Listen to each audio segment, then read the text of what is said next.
நான் உங்களோட கூட தொடர்ச்சியாக ஒரு சீரிஸ் ஒன்று நான் பேசியிருந்தேன். The law of faith. விசுவாசம்ங்கிறது ஒரு பிரமாணம். அது எல்லாருக்கும் வேலை செய்யும். ரைட்? அது விசுவாசிக்கிற எல்லாருக்கும், அதை நம்புற எல்லாருக்கும் விசுவாசம் ஒரு பிரமாணம். என்ன சொல்றது, விசுவாசம்ங்கிறது ஒரு இன்டர்நேஷனல் கரன்சி மாதிரி. ரைட்? International currency. அது எந்த தேசத்திலையும் எந்த இடத்திலையும் நீ விசுவாசிக்கும் பொழுது தேவனுடைய மகிமையை காண்பாய். விசுவாசிக்கிறவனுக்கு எல்லாம் கூடும். அது அமெரிக்காவா இருக்கலாம், இலங்கையா இருக்கலாம், இந்தியாவா இருக்கலாம், இல்ல போனா எங்கேயோ ஒரு வறிய சூடான் போன்ற ஒரு வறிய தேசமா இருக்கலாம். சூழ்நிலை பிரச்சனை இல்ல, கர்த்தர் அந்த இடத்துல காரியங்கள் செய்ய வல்லவராக இருக்கிறார். சோ இந்த விசுவாசம்ங்கிறது ஒரு இன்டர்நேஷனல் கரன்சி. அது மட்டும் தேவன் கொடுத்திருக்கிறார். தேவன் அதை எங்களுக்கு ஒரு பொக்கிஷ வைப்பாக எங்களுக்குள்ள வைத்திருக்கிறார். இந்த காலையில் அதுதான் நான் பேச வரேன். அதை பேசியிருக்கேன். விசுவாசம் ஒரு பிரமாணம். இந்த விசுவாசம்ங்கிறது நீங்க அவதானீங்க, தேவனுடைய வார்த்தையில் இருக்கிற அந்த வார்த்தையை தான் விசுவாசிக்கிறது. நாம் என்ன விசுவாசிக்கிறவங்க விசுவாசமே கிடையாது. நாம் நினைக்கிறதெல்லாம் விசுவாசம் இல்லை, நாங்கள் என்கிறதெல்லாம் விசுவாசம் இல்லை. ரைட்டா? இப்படி நடக்கலாம், இப்படி நடக்கும், அதெல்லாம் விசுவாசம் இல்லை. விசுவாசம்ங்கிறது தேவனுடைய வார்த்தையில என்ன இருக்கிறதோ அதுதான் விசுவாசம். அதைத்தான் நாங்கள் போன முறை பார்த்தோம். எபிரேயரின் புத்தகம் 11ஆம் அதிகாரம் 1வது வசனம். திரும்ப வாசிக்கலாம். எபிரேயர் 11:1. விசுவாசத்துக்கு ஒரு வரவிலக்கல் கொடுக்கப்பட்டிருக்கிறது. பாருங்க, விசுவாசமானது நம்பப்படுகிறவைகளின் உறுதியும் காணப்படாதவைகளின் நிச்சயமாய் இருக்கிறது. நம்பிக்கை வருங்காலத்துக்குரியது, விசுவாசம் நிகழ்காலத்துக்குரியது. Hope for the future, right? The hope for the future, the faith for the present. இந்த சமூகத்தில் இந்த நேரத்தில் நாம் என்னதை விசுவாசிக்கிறோம் அதான் பேசப்பட்டது. சோ இதை குறித்து நீங்க பாப்பீங்கன்னா, விசுவாசமானது நம்பப்படுதலுடைய உறுதி, ரைட்டா? உறுதி என்று சொல்லப்பட்டிருக்கிறது. இதை நீங்கள் ஆம்பிளிஃபைட் பைபிள் எடுத்து பார்த்தீங்கன்னா, ஆங்கில ஆம்பிளிஃபைட் பைபிள்ல இந்த உறுதி என்ற சொல்லுக்கு அவங்க பயன்படுத்தி இருக்கிறாங்க. Is a title deed. Title டீட் என்று சொன்னா உங்களுடைய காணி உறுதி பத்திரம் மாதிரி. அதுல என்ன எழுதி இருக்கிறதோ அதை யாராலுமே மாற்ற முடியாது. உங்களுடைய உறுதியில இருக்குது, இதுல 12 அடி பாதி, அது 12 அடி பாதி தான். அது கவர்மெண்ட் ஏஜென்ட் வந்து அல்லது போனா ஒரு அரசாங்க அதிகாரியோ வந்து அல்லது போன ஒரு மினிஸ்டரோ வந்துச்சு, இது 12 அடி இல்லை, நான் அதை 10 அடியா மாத்திட்டு போறேன். அவர் மாத்தவே முடியாது. It's written. அதை மாத்தவே முடியாது. சட்டத்திலே அது மாத்த இயலாது. அதே மாதிரி தான் இங்க என்ன சொல்றாருன்னா, ஆம்பிளிஃபைட் பைபிள்ல கொஞ்சம் ரொம்ப தெளிவாக டீப்பா சொல்றாரு. தேவனுடைய வார்த்தை எல்லாம் இஸ் a title deed. அதை யாருமே மாற்ற முடியாது. ஏனென்றால் தேவனும் அதை மாற்றவே மாட்டார். ஹல்லேலூயா. அவர் எங்க மேல கோபம் வந்தோன்னு அதை மாத்துறது கிடையாது. ஏடா, அவர் பொய்யுரையாத தேவன். சொன்னால் சொன்னதான் சொன்னார். அவர் சொன்னதை ஒருபொழுதும் அவர் மறுக்கிறவரும் இல்லை, மறைக்கிறவரும் இல்லை. அவர் சொன்னதை செய்யாமல் விடுகிறவரும் இல்லை. நாங்கள் கெட்டவனா இருந்தாலும் கூட, பொல்லாதவனா இருந்தாலும் கூட, கர்த்தர் எங்களுக்கு தன்னுடைய வார்த்தையில என்னத்தை வாக்கு பண்ணிட்டாரோ அது இஸ் a title deed. ஆனா பிரச்சனை என்ன, அதை பெற்றுக்கொள்ள நம்மள தான் என்ன இருக்குது, தங்கி இருக்குது. நீங்கள் அதைத்தான் நாம் பயன்படுத்துறோம். we are using our faith. அதுதான் எங்களுடைய விசுவாசத்தை பயன்படுத்தி தேவன் எழுதி வைத்திருக்கிற ஆசீர்வாதங்களை எங்களுடைய வாழ்க்கைக்குள்ள கொண்டு வருகிறோம். புரிஞ்சுதா? எனக்கு அநேகம் சொல்றாங்க நாங்களாம் விசுவாசி. என்ன விசுவாசி தெரியாது சொல்லிட்டாங்க. சேர்ச்சுக்கு போறோம் எல்லாம் விசுவாசி. விசுவாசம் இல்லாத ஒரு விசுவாசி, அதுக்கு விசுவாசமே கிடையாது. நான் இந்த விசுவாசம் இல்லாத விசுவாசியை பார்த்து நான் ஜோக்கா சொல்றது, இது விசுவாசி இல்லை, இது விச ஊசி. இது என்ன ஊசி? விச ஊசி. அவ்வளவுதான். அதுமாதிரி நாங்கள் விச ஊசி இல்லை, நாங்கள் விசுவாசிகள் என்றால் நாங்கள் பாடுறவே, எனக்காகவே யாவையும் செய்து முடித்தீர். எனக்கெல்லாம் செய்து முடிச்சுக்கிறாரு. இவன் என்ன செய்ய போறேன்? இந்த விசுவாசத்தை பயன்படுத்தி எனக்காக செய்து முடித்ததை நான் எடுத்து அனுபவிக்கிறேன். இது கிறிஸ்தவ வெற்றி வாழ்க்கை. ஹல்லேலூயா. இதுல என்ன கஷ்டம் இருக்கிறது? ஒரு கஷ்டமே இல்லை. கரம் தட்டி தேவனுக்கு நன்றி செலுத்தலாமே. இதுல ஒரு கஷ்டம் கிடையாது. ஐயா, கிறிஸ்தவ வாழ்க்கைங்கிறது ஒரு வெற்றி வாழ்க்கை, ஒரு மகிழ்ச்சியான வாழ்க்கை, சந்தோஷமான வாழ்க்கை. இதுல ஒண்ணுமே கிடையாது. இதை புரிஞ்சுட்டா போதும். ஆனா இதை புரியாதபடிதான் பிசாசானவன் நம்ம அனைவரும் பேர் செய்கிறான் தெரியுமா? வஞ்சித்து வச்சுக்கிறேன். நம்முடைய சாட்சி சொல்ல டைம் கொடுக்கல. ஆனா கொஞ்சம் யோசிச்சு பாருங்க, சாட்சி கேட்டா ஒரு 2 பேர் 4 பேர் அப்படியே அது கொஞ்சம் கஷ்டப்பட்டு எழும்பி சொல்லுவோம். ஆனா நான் கேட்டா, நான் இப்ப உங்களோட பிரச்சனைக்கான ஜெபிக்க போறேன், பிரச்சனை உள்ளாக்கெல்லாம் எழும்புங்க, உங்களோட பிரச்சனையை சொல்லுங்க. நான் நினைக்கிறேன்னா எல்லாருமே எழும்பி ஒரு பிரச்சனை சொல்லுவாங்க. இந்த பிரச்சனை அந்த பிரச்சனை இருக்குது. ரைட்டா? சில சொல்லி போட்டு ஒரு 15வது ஆள் போக திரும்ப சொல்லுவாங்க, பாஸ்டர் ஒரு நிமிஷம் நான் இனி பெண்டு சொல்லாமல் விட்டுட்டேன், நான் பெண்டு பிரச்சனை சொல்லாமல் விட்டுட்டேன், இதெல்லாம் அவர் சொல்லுவான். ஆனால் கர்த்தர் செய்த நன்மையை மட்டும் சொல்ல ஏன் எங்களால் முடியாமல் இருக்குது? ஏன் கர்த்தர் செய்த நன்மையை எங்களால் சொல்ல முடியல? ரெண்டு காரியம் சொல்கிறேன் நான். ஒன்று என்ன, பிரச்சனையை பேசி பேசியே பழகிட்டேன். ரைட்டா? எல்லார்ட்டையும் சொல்கிறேன். அது யார்கிட்ட சொல்கிறது விவஸ்தையே கிடையாது. சண்டைக்கு போகிறோமா, அந்த மரக்கறிவிக்கிற அம்மாவா மரக்கறிவிக்கிற ஐயாவா என்ன ஒரு மாதிரியா இருக்கிறீங்க, என்ன பிரச்சனை? ஐயோ இந்த பிரச்சனை உங்களுக்கு தெரியுமா? அவருக்கு முழு கதையும் சொல்றது. அவர் யார் எவருன்னு தெரியாது. அவரை பற்றி குடும்ப கதை சொல்லி பிள்ளைண்ட கதை சொல்லி முழு கதை அவருக்கு சொல்லி போட்டு வந்துடுறோம். சொல்லிட்டேன் நான். யாருக்கிட்ட சொன்னீங்க? அவருக்கு உங்களுக்கு யாருன்னு தெரியாது. தஜான் பஸ்ஸில் போய்க்க, ட்ரெயினில் போய்க்க, யாராவது எம்பிட்டு கொஞ்சம் விசாரிச்சுட்டா போதும், அவ்வளவுதான். நீங்கள் கல்யாணம் காதலிச்ச காலத்திலேருந்து கல்யாணம் கட்டி புள்ள பெற்று புள்ளைண்ட புள்ள கல்யாணம் கட்டின கதை வரைக்கும் சொல்லிட்டே போவீங்க. அவைக்கு அதில் இருக்கிற முழு பிரச்சனை லைனாக சொல்லிங்க. முடிய 4 ஸ்டேஷனில் அவர் இறங்கிடுவா, நீங்கள் இறங்கிட்டா போயிடுங்க. போனால் அப்புறம் யோசிக்கிறா, இவர் யார்னா, ஏன் இந்த மனுஷிக்கு இந்த கதையெல்லாம் சொன்னால் இவர் யார், அதெல்லாம் தெரியாது. ஆனால் இதெல்லாம் நம்ம கத்துறது சொல்ல எங்களுக்கு என்ன இல்லை, டைமே கிடைக்கிறது இல்லை, இதை பற்றி கவலைப்படுறதும் இல்லை. ரைட்? அருமையானவர்களே, அவர் உங்களுக்கு யாவற்றையும் செய்து முடிச்சிட்டாரு. நான் அதை பற்றி இன்னொரு முறை நான் பேசுகிறேன். ரைட்? அதை தான் இப்போ ப்ரிப்பேர் பண்ணி கொண்டிருக்கிறேன், டைம் எடுத்துருக்கிறேன். வல்லமை உள்ள ஜெபம் சரிதானே? நம்மை வாழ்வழிக்கிற ஜெபம் இன்றைக்கு அனைவருக்கு ஜெபிக்கவே தெரியாது. நான் உண்மையை தான் சொல்கிறேன்.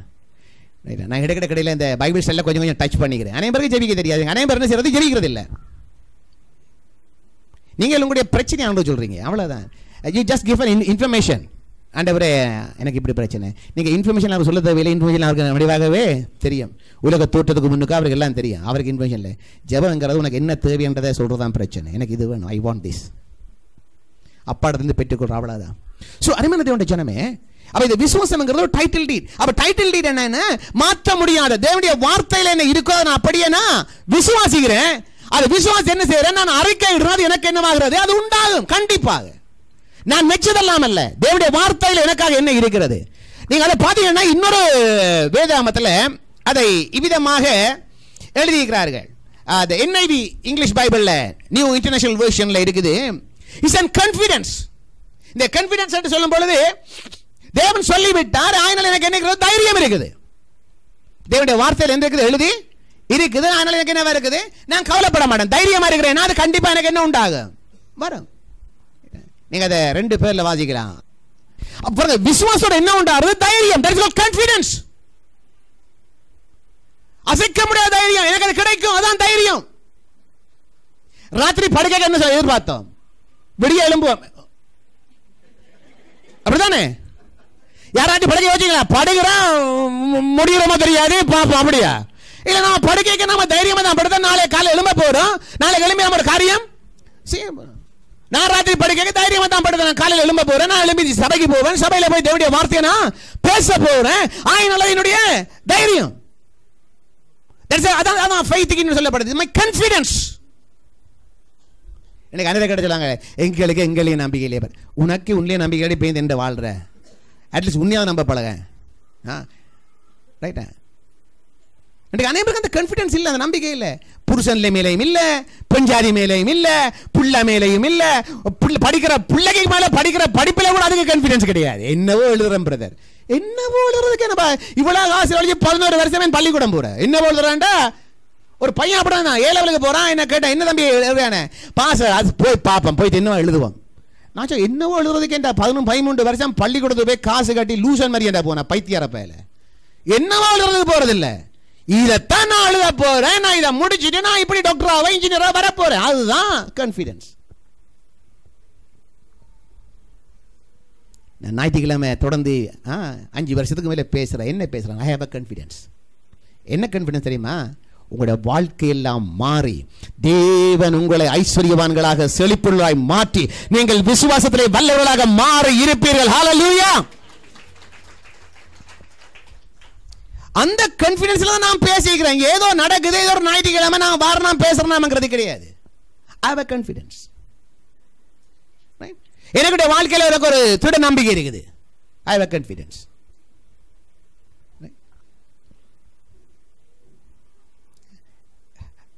இன்றைக்கு நாளைக்கு சாவன் எனக்கு நம்பிக்கை கிடையாது. நான் செய்ய வேண்டிய பணி நிறைய இருக்குது, செஞ்சு முடிச்சுட்டு தான் நான் போவேன். நீங்கள் பயப்படாங்க, சரியா? இவ்வளவு சொல்கிறேன் தப்பாக போகிறேன் இல்லை, நான் போகும்போது சொல்லி போட்டு தான் போகணும். 1 வீக் முதல் சொல்கிறேன், நாலு 2 வீக்ஸ் டைம் தரேன் உங்களுக்கு, இப்போ போகிறேன்ட்டு. சரியா? I have confidence. என்னோட தேவன் அப்படிப்பட்ட தேவனாக இருக்கிறார். நம்ம பயப்படுற கொண்டுமே கிடையாது. அடுத்தது இன்னொன்று பாருங்க, இன்னொரு பைபிள் இருக்குது, இங்கிலீஷ் ஸ்டாண்டர்ட் வெர்ஷன். அந்த பைபிளில் இருக்குது இந்த டைட்டில் டீட், அந்த விசுவாசம் இருக்குது, இஸ் an assurance.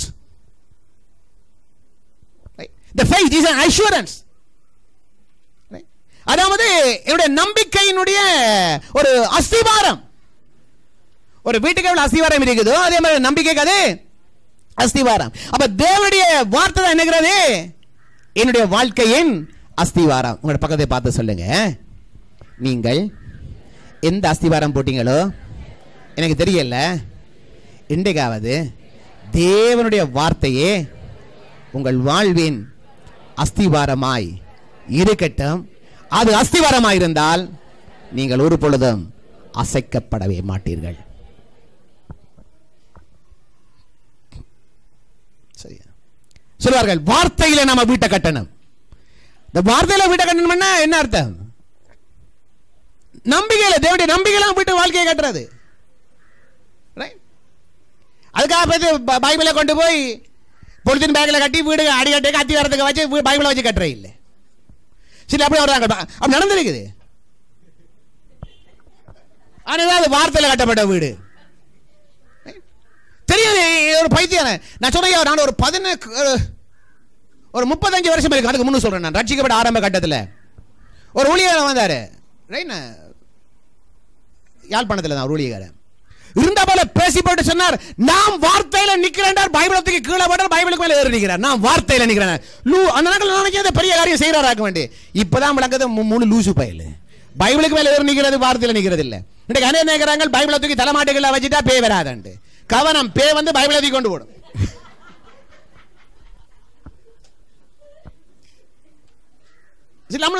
பைபிளை வச்சு கொண்டு கட்டிப்பிடிச்சு படுத்துட்டா பேய் வராதுன்ட்டு.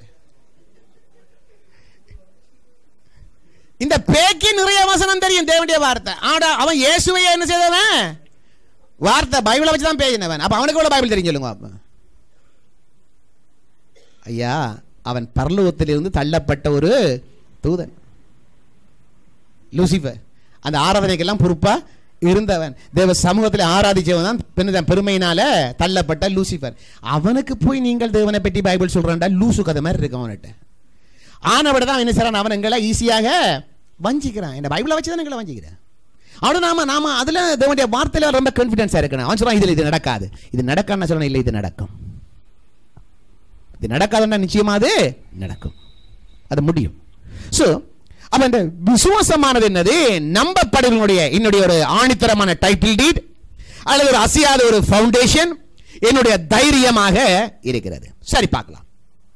என்னோட கூட தெரிவிங்க, லூக்கா சுவிசேஷம் 1 அதிகாரம், லூக்கா 1:31.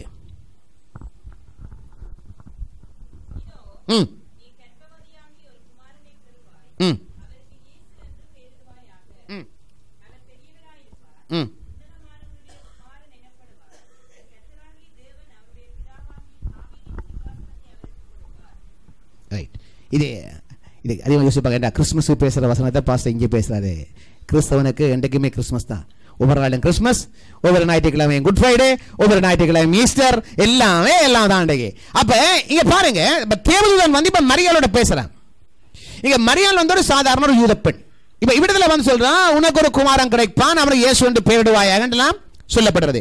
இப்ப வாசிங்க 34வது வசனம் வாசிங்க. அதற்கு மரியாள் ரைட். இப்ப மரியாளுக்கு இது சந்தேகம் இல்லை, தப்பப்படுறாங்க. மரியாள் சந்தேகிக்கவே இல்லை. மரியாள் லாஜிக்கான கேள்வி கேட்கிறான், நான் ஒரு கன்னிப்பெண், நான் திருமணமே ஆக இல்லை, அப்ப திருமணம் ஆகாமல் எனக்குள்ள எப்படி ஒரு குழந்தை உண்டாகும்? How can it be? ஒரு கேள்வி கேட்கிறான், அது சந்தேகம் இல்லை, இட்ஸ் a logic. இது எப்படி? ஆனா என்ன சொல்லப்பட்டு பாருங்க, அது பிற்பா நீங்க போனீங்கன்னு சொன்னா 31ஆம் வசனம் வாசிங்க.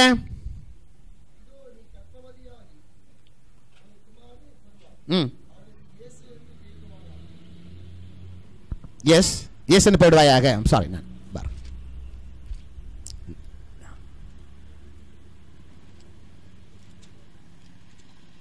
லூக்கா உண்டு. ஓகே, சரியா? 37ஆம் வசனம். சாரி. அவன் என்ன சொல்லிட்டான்? இப்ப அவன் இது எப்படி ஆகும் என்று கேட்ட பொழுது தேவன் என்ன சொன்னா தெரியுமா? தேவனால் கூடாத காரியம் ஒன்றும் இல்லை. உங்க பக்கத்தை பார்த்து சொல்லுங்க, உங்கள் வாழ்விலும் தேவனால கூடாத காரியம் ஒன்றும் இல்லை. இதான் விசுவாசம். இதோட ஃபவுண்டேஷன். தேவனால முடியாதது ஒன்றும் இல்லை. அனைவரும் யோசிக்கிறாங்க, காசு இருந்தா எல்லாம் முடியும், பணம் இருந்தா எல்லாம் முடியும். நான் சொல்றேன், கர்த்தராகிய இயேசு கிறிஸ்து உங்களுக்குள்ள இருந்தா முடியாதது எதுவும் கிடையாது. ஹல்லேலூயா. அப்ப தேவன் தான் வார்த்தை. அப்ப கர்த்தருடைய வார்த்தை உங்களுடைய இருதயத்தில் இருக்குமா இருந்தால், தேவனுடைய வார்த்தை உங்களுடைய இருதயத்தில் ஒரு விசுவாசமா இருக்குமா இருந்தால், உங்களால முடியாதது ஒன்றும் கிடையாது. எல்லாம் முடியும். முடியலையே, முடியலையே, முடியல, எங்க முடியல? எல்லாம் முடியும். அதுக்கு என்ன தேவை? வார்த்தை இல்லை. வெறும் பானையை வச்சு சோறு போடலாம?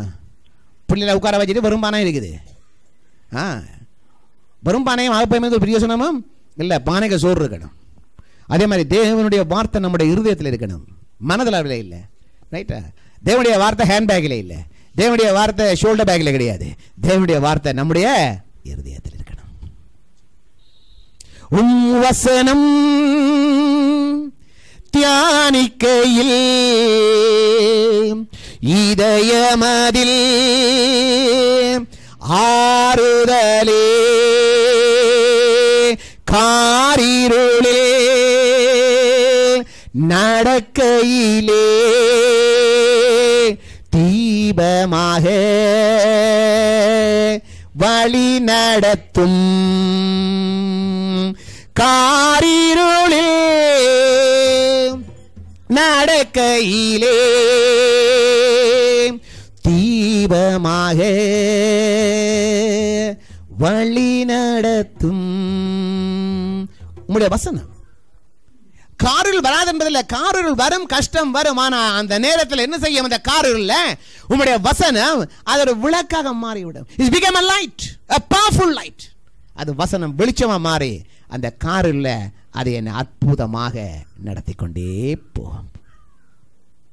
அதான் தாவீது சொல்றான், நான் மரண இருளின் பள்ளத்தாக்கிலே நடந்தாலும் பொல்லாப்புக்கு மரணங்கள் வரும், பிரச்சனை வரும், கஷ்டம் வரும், எல்லாம் வரும். நான் என்ன செய்ய மாட்டேன்? ஒன்றுக்கு நான் பயப்பட மாட்டேன். தேவரீர் என்னோடு கூட உம்முடைய கோலும் உடைய தடியும் உடைய வார்த்தைங்கிற அதிகாரம் என்னோடு கூட இருக்கும் வரைக்கும் நான் கலங்க போறதே கிடையாது. இதைத்தான் நான் சபைக்கு பேசுறேன். இந்த வார்த்தை உங்கள்கிட்ட இருக்கணும். அனைவருக்கு இந்த வார்த்தை இல்லாதபடியே தான் ஒரு பிரச்சனை வந்த உடனே ஓடுறீங்க யாரோ ஒரு ஆள்கிட்ட, பிரதர் சிஸ்டர் ஜெபம் பண்ணுங்க, ஜெபம் பண்ணுங்க, கேட்டு சொல்லுங்க. அதே அங்க போவான்னு உன் இருதயத்தில் என்ன இருக்குது? வார்த்தை இருக்குது. அதை பைஹார்ட் பண்ணணும், அதை வாசிக்கணும், மனப்பாடம் பண்ணணும். சரியா? இப்ப அதே அதிகாரத்துக்கு வாங்க, நாங்க வாசிக்கலாம். இப்ப இதுல இன்னொரு வசனம் இருக்குது. என்ன சொல்லப்பட்டது பாருங்க. ரைட், 38ஆம் வசனத்துக்கு போவோம். தேவனால் கூடாது ஒன்றுமில்லை என்றால் அதற்கு மரியாள்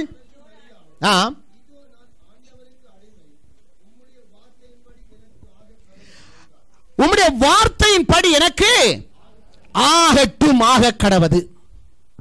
அவர் சிம்பிளா சொல்லிட்டார். ஆண்டவரே உம்மால முடியாத ஒன்றுமில்லை, ஓகே, உம்முடைய வார்த்தையின் படி எனக்கு ஆக கடவது. எல்லாரும் வலதுகரத்தை ஊத்தி சொல்லுங்க, ஆண்டவரே உம்முடைய வார்த்தையின் படி எனக்கு ஆக கடவது. உம்முடைய வார்த்தையின்படி எனக்கு ஆக கடவது.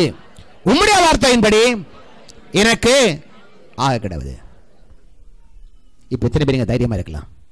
தேவனுடைய வார்த்தையில என்ன இருக்குதோ அதை நீ விசுவாசிச்சா அது உனக்கு அப்படியே நடக்கும். இங்க விசுவாசம் தான் முக்கியம். அதை விசுவாசிக்கணும், அது அப்படியே ஆகட்டும்.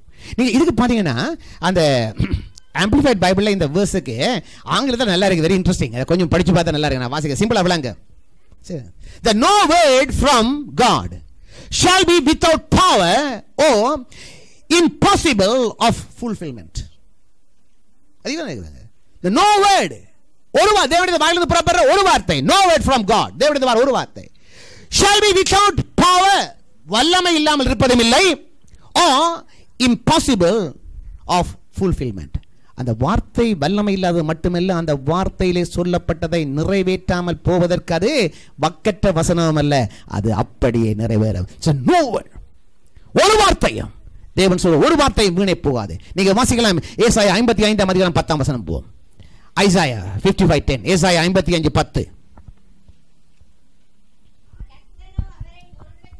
நீங்க என்ன வாசிக்கணும்? ஏசாயா 55 அதிகாரம்.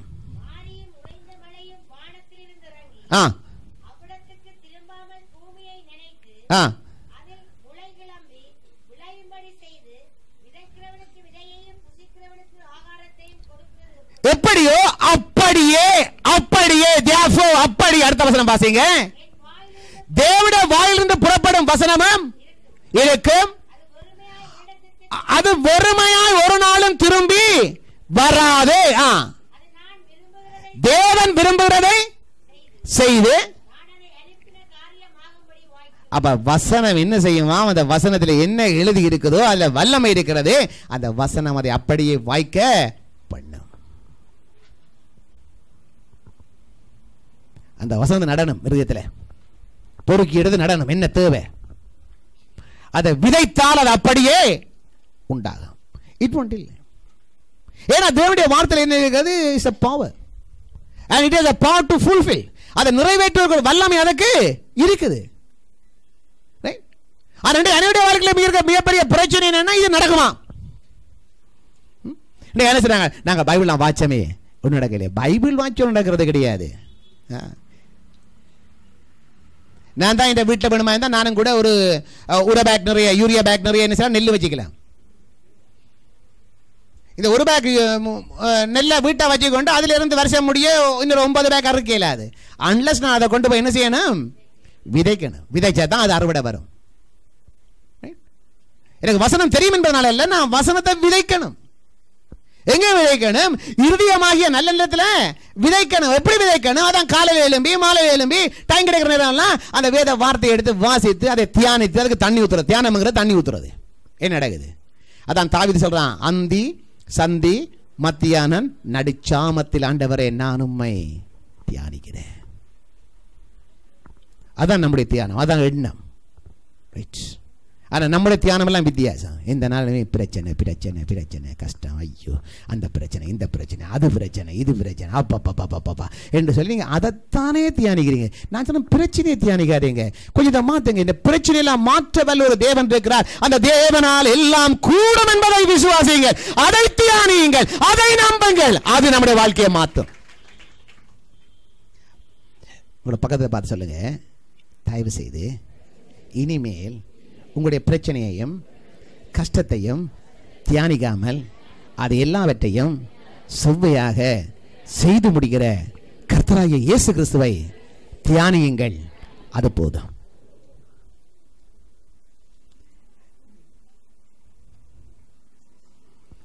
அதுதானே பெரிய கஷ்டமா இருக்குது. இன்றைக்கு சிலருக்கு ஞாயிற்றுக்கிழமைக்கு SMS அனுப்பி கிடக்குது, நாளைக்கு ஞாயிற்றுக்கிழமை ப்ளீஸ் கம் டு சர்வீஸ். ரைட்டா? நான் ஒரு முறை ஒரு தம்பியை கேட்டேன், ஏன்னா இப்போ சேர்ச்சுக்கு வரையிலேன்னு. பாசு நீங்கள் நான் மறந்துட்டேன், நீங்கள் அடிக்கடி SMS அனுப்புறீங்க, அனுப்ப இல்லையாண்டு. அவர் என் SMS தான் வாராரு சேர்ச்சிக்கு. பாசு SMS அனுப்பிக்கிறது அப்படியே வருவோம்ண்டு. ரைட்டா? SMS அனுப்பி சேர்ச்சிக்கு வரதில்லை, அதுண்ட தியானமாக இருக்கணும். நான் இப்போ பைபிள் ஸ்டடி போடுறது, நாங்கள் படிக்க போகிறேன், நான் ஃப்ரீ டைம் எடுத்து போகிறேன். சரியா? உங்களுக்கு தான் இங்கே சேர்ச்சில் 2 பைபிள் ஸ்டடி, புதன்கிழமையில் 2 பைபிள் ஸ்டடி கொண்டு 4 மணிக்கு 4:30 கொண்டு அடுத்தது 6 மணிக்கு உண்டு. 6 மணிக்கு வேலைக்கு போகிறார்களுக்கு அவர் பைபிள் ஸ்டடி, வேலையில் வந்து இருக்கிறார்களுக்கு அவர் பைபிள் ஸ்டடி 6 மணிக்கு வந்து படிக்கலாம். ரைட்டா? வீட்டில் ஒரு 1.5 மணி நேரம். சரியா? உடவில் கிட்ட இருக்கிற பொம்பளை உடனே வந்துட்டு போகலாம், 1 hour கிட்ட போயிடலாம். சரியா? சொல்லக்கூடாது எங்களுக்கு இடமெண்டா பயம் உண்டு. நான் உங்களை பார்த்துக்கிறேன், ராத்திரி 9 மணி 10 மணிக்கு பேயா பசாச்சார் ரோட்டு வழியாக விழாவுறதுனா பொம்பளையில் உங்களை நான் கண்டுக்கிறேன். நான் எனக்கு சொல்ல இது கஷ்டம் உண்டு. ரைட்டா? வாஞ்ச இருந்தால் வரலாம், படிக்கலாம். படித்தா என்ன உண்டாது? வசனம் போகுது. இந்த வார்த்தை நம்முடைய இருதயத்தில் விழும் பொழுது என்னோட வாழ்க்கை மாறிடும். அது நாம தீர்மானிக்கணும். விதைக்கிறத நீங்க தான் தீர்மானிக்கணும். விதைக்கிறத தோட்டக்காரன் தான் தீர்மானிக்கிறது. மிளகாய் நடுறதா வெங்காயம் நடுறதா கத்திரிக்காய் நடுறதா யார் தீர்மானிக்கிறது? தோட்டக்காரன் தான் தீர்மானம். அதே மாதிரி தான் நீங்க தான் தீர்மானிக்க என்ன விதைக்கிறேன் சொல்லி. நான் போற இந்த வயல் பாதையில் நிறைய வயல் இருக்குது. அதில் ஒரு நாள் அந்த வயல்காரன் ரோட்ல யார்ட்டையும் கேட்டதில்ல, அண்ணா இந்த நெல் போடுவோமா பயிர் போடுவோமான்னு கேட்டதில்ல. அவன் டிசைட் பண்றான் என்ன போடுறது, நெல் போடுறதா பயிர் போடுறதா கத்தரி வைக்கிறதா வெண்டி வைக்கிறதா அவன் தீர்மானிக்கிறான். இன்றைக்கு நான் சொல்றேன், உங்களுடைய வாழ்வுக்கு தேவையான ஆசீர்வாதத்துக்கு எதை நாட்ட பொருள் என்பதை நீங்க தீர்மானிக்கணும். கவலையையும் கஷ்டத்தையும் கண்ணீரையும் துன்பத்தை நாட்டா அதை நாட்டலாம், அதை உடைய எண்ணத்தில் நாட்டலாம். இல்ல நான் சமாதானத்தையும் சந்தோஷத்தையும் வெற்றி வாழையும் தேவனுடைய நாமத்தில் நான் இயேசுவின் நாமத்தில் நாட்ட போறேன், அதை நாட்டி பாருங்க, அதுக்கான ஆசீர்வாதம் தானாகவே வரும். அது நீங்க தான் தீர்மானிக்கணும். It is in your hand. Right? அருமையானவர்களே, இந்த தேவனுடைய வார்த்தையில வல்லமை இருக்கு. அதுங்க பேசுறீங்க என்ன உண்டாகும்? அது மாற்றும். எதை மாற்றும்? உங்களுடைய வறுமையை மாற்றும், உங்களுடைய ஏழ்மையை மாற்றும், உங்களுடைய இல்லாமையை மாற்றும், உங்களுடைய இயலாமையை மாற்றும், எல்லாம் மாற்றிடும். நான் அண்மையில் ஒரு ஊழியக்காரன் குடும்பத்தை நான் சந்திச்சு அவர் சொன்னார், பாஸ்டர் ஒரு காலத்தில் ஒரு ரூபா தல்பான் வாங்குறது சரியா 75% அப்ப. இப்போ இந்த 75% ஒரு ரூபா தல்பான் வாங்குறதுக்கு அந்த நாட்களில் ரொம்ப ஊழியத்தில் ரொம்ப கஷ்டம், குடும்பத்தில் கஷ்டம். அப்படி கஷ்டப்பட்டு தான் அந்த நாட்களில் ஒரு ரூபா தல்பான் வாங்கி இரவு சாப்பிடுவோம். நான் மனைவி பிள்ளைலாம் அப்படி சாப்பிட்டு அட்ஜஸ்ட் பண்ணி சாப்பிட்டோம். இப்போ சொல்கிறாரு, கர்த்தர் என்னை ஆசீர்வதிக்கிறாரு, நானும் என் குடும்பமாக சில வேளையில் ஒரு ராத்திரிக்கு வெளியில் போய் நல்ல ஒரு ஹோட்டலில் நானும் என் குடும்பம் சேர்ந்து நன்றாக சாப்பிட்டு கொக்கோ கோலா குடிச்சு எல்லாம் குடிச்சிட்டு ஒரு 2000 ரூபா தூக்கி கொடுத்துட்டு வாரண்ணா சொல்கிற விளங்குத. 75% பானுக்கு திண்டாடின டிங்கா டிங்கா அடிச்சவருக்கு என்ன சொல்கிறேமா, நான் ஒவ்வொரு நாளும் இல்லை, எனக்கு இப்போ வசதி இருக்குது ஃபஸ்ட்டு எப்பாலும் வந்துட்டு நானும் என் மனைவி என் பிள்ளைகள் குடும்பமாக போய் என்ன செய்யணும், ஒரு நல்ல ஒரு ஹோட்டலில் ஒரு 2000 ரூபாய்க்கு சாப்பிட்டு பில்லை பே பண்ணிட்டு வரேன். அந்தளவுக்கு கர்த்தர் நம்ம ஆசீர்வதிக்கிறார். உங்களோட மூத்த பார்த்தா சிலையிட்ட மூத்த பார்த்தா ரொம்ப எரிச்சலாக கிடையாது, நாசமாக போனோம் 10,000 ரூபா கொடுத்துங்கிறானே, நல்லாவா இருப்பான் வாழ்க்கையில். சில அப்படி சொல்லாமலே இருக்கிறாங்க. 2000 ரூபா தம்பி என்ன சாப்பிட பிரியாணி, எனக்கு 500. ஐயோ 500 ரூபாய் பிரியாணியா? ஐயோ அந்த 500 ரூபாய் தான் நாங்கள் 5 நாளைக்கு சாப்பிடுவோம். ஏன் அப்படி நீ பிச்சைக்காரன் நீ யோசிக்கிற? கர்த்தர் அவனை ஆசீர்வதிக்க அவன் சாப்பிடுவான். பிரைஸ் தான். இந்த ஆசீர்வாதம் இல்லையே உங்களுக்கு வாரல தெரியுமா? ஏன் இந்த ஆசீர்வாதம் எங்களுக்கு வார இல்லை? எங்களுக்கு யாரும் அந்த புள்ளையெல்லாம் சொல்லி கொடுத்துட்டாங்க. ரைட்? சஞ்சீவன் தான் என்ன தம்பி குறைக்க மாட்டேன் தானே. யாராவது சஞ்சீவனை பார்த்து, சஞ்சீவன் இப்போ நல்லா இருக்கிறாடா, சும்மா அந்த மாதிரி இருக்கிற நல்ல உடம்பெல்லாம் வச்சு நல்லா இருக்குது, இவன் என் காசு எல்லாம் வச்சு நல்லா இருக்க வசதியாக இருக்கிறேன் நான் அப்படியான்னு சரி பாங்க. நான் படுற பாடு உங்களுக்கு தெரியுமா, நானே எவ்வளோ கஷ்டப்பட்டுக்கிறேன். எப்படி அங்கால அவன் போனாயோட இந்த அவன் சொன்ன ஆசீர்வாதம் எல்லாம் என்ன அதோட போயிடுச்சு. நீ சொல்ல நல்லா இருக்கியா? பிரைஸ் பிரதர், நீங்க பார்க்குற அளவு கர்த்தர் ஐஸ்வர்யவானாக வச்சிருக்கிறார். ஹல்லேலூயா. அந்த ஆசீர்வாதம் நாங்க சுதந்தரிக்கப்பட வேண்டும். ஹல்லேலூயா. இன்னைக்கு அநேகம் பேர் அதை சொல்றது இல்லை. அந்த எங்களுக்கு அந்த கர்த்தர் யாரும் ஆசீர்வதிக்கிறாரு. அதுதான் நீங்க ஆபிரகாமுடைய ஆசீர்வாதம் எப்படி வந்து தெரியுமா? வெறுமனவே பேர் மாற்றத்தால வர இல்லை. ஆபிரகாமை கர்த்தர் ஆபிரகாம் என்று மாற்றி சொன்னார். ஆபிரகாம்டா நீ திரளான ஜாதிகளுக்கு தாப்பேன். அப்ப பேரை மாத்தியாச்சு. இப்ப எல்லாரும் ஆபிரகாமை பார்த்து செய்றாங்க, கூப்பிடுறாங்க. எப்படி கூப்பிடுறாங்க? திரளான ஜாதிகளுக்கு தாப்பனே. திரளான இன்னும் பிள்ளை பிறக்கல, ஆனா அப்படியே கூப்பிடுறாங்க. எல்லாரும் கூப்பிடுறாங்க, மனைவி கூப்பிடுறான், ஊராரெல்லாம் கூட உறவுலாம். ஆபிரகாம் என்ன செய்றான்? அதை வரவேற்கிறான். Yes welcome welcome welcome. நீங்க சொல்ல செய்றான், நான் திரளான ஜாதிக்கு தாப்பேன், நான் திரளான ஜாதியில் தாப்பேன் என்று சொன்னபடியா தான் என்ன உண்டான பெரிய சந்ததியே உண்டாயிட்டு. அன்னைக்கு ஆபிரகாம் சொன்ன சொல்லாங்க, நான் தரத்தரம் பிடிச்சேன், எனக்கு புள்ளிய பிறக்கல, சொல்லாதீங்க சொன்னான். அவ யூ வெல்கம் இட். நான் இன்றைக்கு சொல்றேன், யாராவது உங்களை பார்த்து ஆசீர்வதிச்சா தூத்தோன்னு தூப்பி விட்டுறாதீங்க, அதை அக்செப்ட் பண்ணுங்க. யாராவது பார்த்து சிந்து வடிவா இருக்கிறியாமா நல்லா அப்படி சொல்லாதீங்க, அப்படி சொல்லக்கூடாது. எஸ் கர்த்தர் ஆசீர்வதிக்கிறாரு, நான் வடிவா தான் இருக்கிறேன், இன்னும் வடிவா இருப்பேன்னா அப்படி பேசணும். உனக்கு ஒரு குறை இல்லை என்று சொன்னா ஒரு நாளுமே குறை இல்லை பாச, இனிமேலும் குறையே வராது அப்படி பேசப்படணும். அதை விட உடனே எந்த கஷ்டம் உங்களுக்கு என்ன தெரியும், நான் அரிசிக்கு எங்க போகலாம்னு பார்த்தேன், இதெல்லாம் பேசாது. இந்த கீழ்த்தரமான வார்த்தை பேசாது. ஏனென்றால் இதுதான் விசுவாச வார்த்தை, அதான் கான்ஃபிடன்ஸ். ஏன்னா கர்த்தர் ஆசீர்வதிக்கிறாரு, அந்த அந்த ஆசீர்வாதத்தை கர்த்தர் என்ன செய்யறாரு, யார் மூலமாகவோ எனக்கு என்ன செய்யறாரு, அதை தெரிய படுத்துறாரு, அதை வரவேற்றுக் கொள்ள.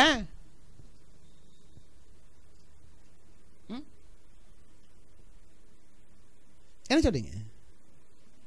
யாரோ சொல்றாங்க மலர்ஜோதிக்கு, மலர்ஜோதி உங்களுக்கு பேங்க்ல ஒரு 10 லட்சம் ரூபா வந்திருக்கான், போய் எடுத்துட்டு வாங்க.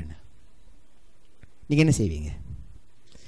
நீங்க சும்மா சொல்றீங்க, எனக்கு 10 லட்சம் பெறவே வராது, அங்க போற இந்த காசையை வாங்கி கொண்டு விட்டுருவான், அப்படி சொல்லுவீங்களா? இல்ல காலை எழுப்பி பள்ளினா போவீங்களா? தெரியாது. நானா இருந்தா பேங்க் 9 மணி திறந்தா நான் சொல்றேன் 8:45 வாசல்ல நான் கொண்டு போய் 10 லட்சம் வந்திருக்கேன் முன்னுக்கு, நான் போயிடும் முன்னுக்கு. என்ன ஐயா துறக்க வந்திருக்கிறேன், இல்ல எனக்கு 10 லட்சம் ரூபா வந்திருக்கா, நான் போய் நிற்கிறேன். அப்படிதான் பேசணும், ரைட்? அதான் விசுவாசம். நான் உங்களை சொல்லிக்கிறேன். நான் ஒரு தடவை எங்களுக்கு அதை காணி வாங்கும் பொழுது எனக்கு 5 லட்சம் ரூபா காசு எனக்கு தேவை, ஐ நீட் 5 lakhs. அப்போ சிங்கப்பூர்ல இருந்து ஒரு தம்பி எனக்கு ஃபோன் பண்ணி சொன்னா, பாஸ்டர் நீங்கள் இந்த காணி வாங்குறத பற்றி யோசிக்கிறது போல இருக்குது, நாங்கள் கொஞ்சம் காசு அனுப்பி இருக்கிறேன், நீங்கள் போய் எடுத்துட்டு வாங்க, ரைட்? அவர் கால் பண்ணீங்க, நான் எங்கள் சர்ச் ஆஃபீஸில் இருக்கிறேன்.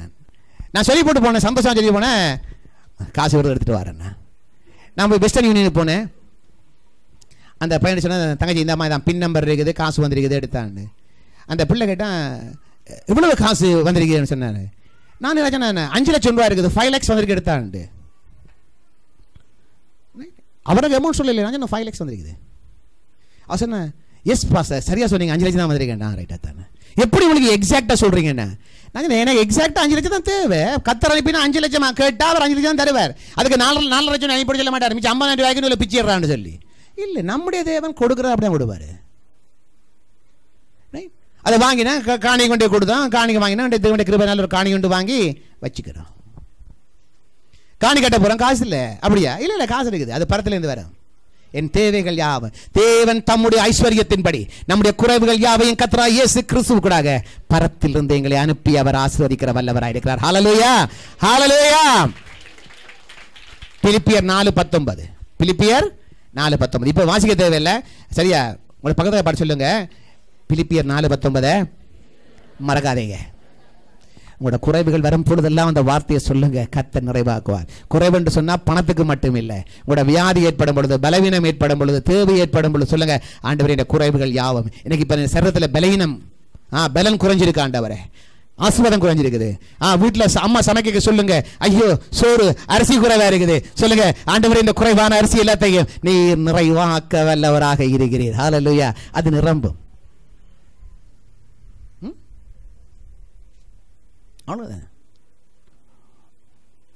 ஒரு தடவை அம்மா சொன்ன இது சொன்னா, நான் இந்த வார்த்தை சொல்லி தான் ஜெபம் பண்ணேன் பாஸ்டர், ஆனா பலமையா போடுற அரிசி தான், பலமையா போடுற அரிசி தான்.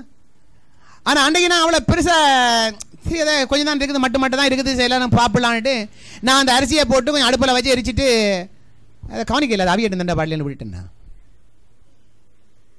வடிக்கும் பொழுது பானையை திறந்து பார்த்தா பானை நிரம்ப சோறாயிருக்குது. அந்த கொஞ்சம் அரிசி என்ன மாதிரி இருக்கான், நல்லா ஊதி பெரிய அரிசியாகி பானை முட்டை தங்களுக்கு தேவையான அளவிற்கு அந்த ஆகாரம் அன்றைக்கு இருந்ததா சொன்னாங்க. புது விதமான அரிசி வாங்க இல்லை, பலமையை போட்ட அரிசி தான். அருமையானவர்களே, இதுதான் நம்முடைய விசுவாசம். நம்முடைய குறைவுகள் யாவற்றையும் கர்த்தர் நிறைவு செய்கிறவர். குறைவு என்று சொல்லி ஒரு நாளுமே நம்முடைய வாழ்க்கையில் கிடையாது. இதுதான் இந்த தேவனுடைய வார்த்தையில விசுவாசம் இருக்குன்னு. இப்ப கேட்கறதால வரப்போறதில்லை விசுவாசம், இது அனுபவிக்கணும், பேசணும். பாருங்க, விசுவாசம் ஒரு பிரமாணம். ஃபெய்த் இஸ் தி லா. இது யாருக்கு வேலை செய்யும்? எல்லாருக்கும் வேலை செய்யும். இங்க பாருங்க, இங்க இந்த ஃபேன் இருக்குது, கரண்ட் லைட்லாம் இருக்குது, இங்க கரண்ட் இருக்குது. இந்த சுவிட்சை யார் போட்டாலும் லைட் வரும், ஓமா இல்லையா? இதுக்கு இன்னாரான் போறோம்னு சட்டமே இல்லை. நீங்க அந்த ஒரு சின்ன பிள்ளைய தூக்கிக்கொண்டு வந்து பிள்ளை இந்த சுவிட்சை போடாம சுவிட்சை போட்டா கட்டாயம் அது வேலை செய்யும். இதெல்லாம் பெரிய காரியம் இல்லை. அதே மாதிரி தான் விசுவாசம். விசுவாசம் எல்லாருக்கும் வேலை செய்யும். கர்த்தராகிய இயேசு கிறிஸ்துவை விசுவாசிக்கிற எல்லாருக்குமே விசுவாசம் வேலை செய்யும். சொல்லக்கூடாது அது பாஸ் ஆகுது உங்களுக்கு வேலை செய்யும், அது அவைக்கு வேலை செய்யும், ஊழியக்காரருக்கு வேலை செய்யும். இல்லை இல்லை, அது ஊழியக்காரனோ விசுவாசியோ விசுவாசிக்கிற எவனுக்கும் அது வேலை செய்யும். புறஜாதியான இருந்தாலும் அது வேலை செய்யும். சீரிய தேசத்தான், அவன் இஸ் நாட் எ ஜூ, நாமான் போறாங்க. அவனுக்கு என்ன முதுவெல்லாம் குஷ்ரோகம் நாத்தம் எடுத்து போறான். ரைட். இவன் தீர்க்கதரிசியிலே சொல்கிறான், போயிட்டு யோர்தான் நதியில் 7 தரம் நல்லா மூழ்கிட்டு வா. முதல் கஷ்டப்பட்டான், நான் இப்போ விசுவாசித்தான், மூழ்கினா 7வது முறை மூழ்கின பொழுது என்ன உண்டாயிட்டுது? குஷ்டரோகம் இருந்த இடமே இல்லாமல் போயிட்டுது. அது இஸ்ரவேலுக்கு மட்டும் இல்லை, அது சீர்தேசனுக்கு உண்டாகும், பிரஜாதிக்கும் உண்டாகும். கர்த்தரை விசுவாசிக்கிற எவனுக்கும் அது நன்மைக்கு ஏதுவாக தேவனுடைய வார்த்தை கிரியை செய்யும். ஹல்லேலூயா. அதைத்தான் நான் போதிக்கிறேன். இங்கே நாங்கள் மதம் மாற்றுறது கிடையாது. தப்பா நினைக்காதீங்க. இந்த சேர்ச்சில் வந்து நாங்கள் யார்கிட்ட மதமும் மாற்றுறது கிடையாது. ரைட். இந்தியா இருக்கிறவனை கொண்டு வந்து, முஸ்லீம் இருக்கிறவனை கொண்டு வந்து, பௌத்த கிறிஸ்தவனா கிடையாது. ரைட். இதெல்லாம் இன்றைக்கு அரசாங்கத்தோட பிரச்சனை. ஆளை மாத்திரான்னு நாம் ஆளையே மாத்துறது இல்லை. நாம் சொல்கிறோம் வாழ்க்கையே மாற்றிடுவோம். இங்கே வந்தீங்கன்னா உங்களோட எண்ணங்களை மாற்றிடுவோம். எண்ணம் மாறிச்சா உண்ட வாழ்க்கை மாறும். வாழ்க்கை மாறாம நீ கிறிஸ்தவனா மாறி ஒரு பிரயோசனமா இல்லை. சேச்சுக்கு போய் பிரியோம் 2 மட்டும் தான். அங்கேயும் அதே பிச்சைக்காரத்தனம் தான், இங்கே வந்து அதே பிச்சைக்காரத்தனம் தான்.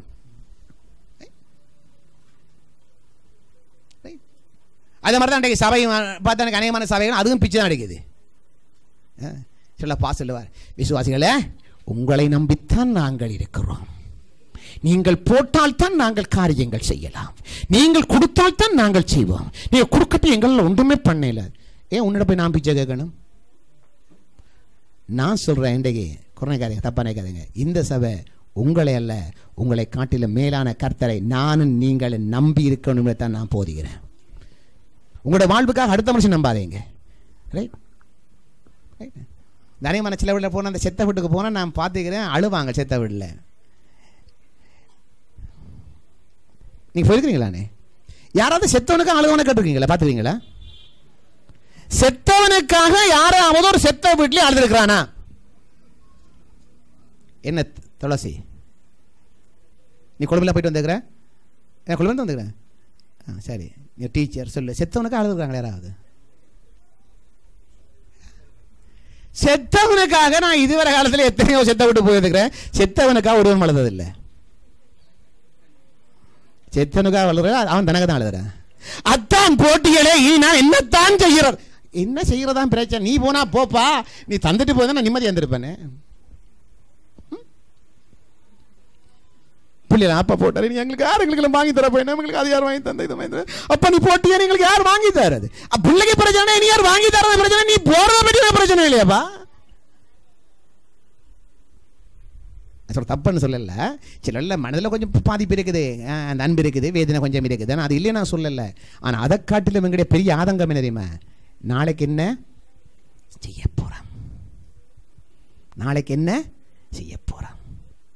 ஒரு வருஷத்தை விட்டு போன ஒரு அம்மா சொன்னாங்க, கலைக்கப்படுது, பாஸ்டர் அவர் போயிட்டார், நாங்களும் யோசிக்கல. என்னென்ன இந்த பேங்கில் பணம் இல்லாமல் இருக்குது, அவர் ஒருவருக்கும் எழுதாமல் விட்டுட்டு போட்டாரு, இது எப்படி எடுக்கிறது? இன்னும் பிரேதம் எடுக்கல. அவனிக்கா இது எப்படி எடுக்கிறது? இஞ்சாலே நான் இது எடுங்க போய் பேருந்து அதை எடுப்பேன். நாங்கள் மிச்சத்தை இதை வச்சு கொண்டு நிற்கிறது. இப்போ இன்னைக்கு வாழ்க்கையில் அப்படிதான் நான் யோசிக்கிறேன். தப்புன்னு இல்லை. நீங்க செத்தீங்கன்னா அடுத்த நிமிஷம் உங்களை சவம் மட்டும் தான் சொல்லுவானே தவிர உங்களோட பேரை சொல்லவே மாட்டான். இவன் நீங்களாம் சொல்லலாம் பாச தேவா, தேவா அண்ணன் எல்லாம் பேசுவீங்க. நான் செத்த அடுத்த நிமிஷம் கேட்பீங்க, எப்படா சாவம் எடுக்கிறது?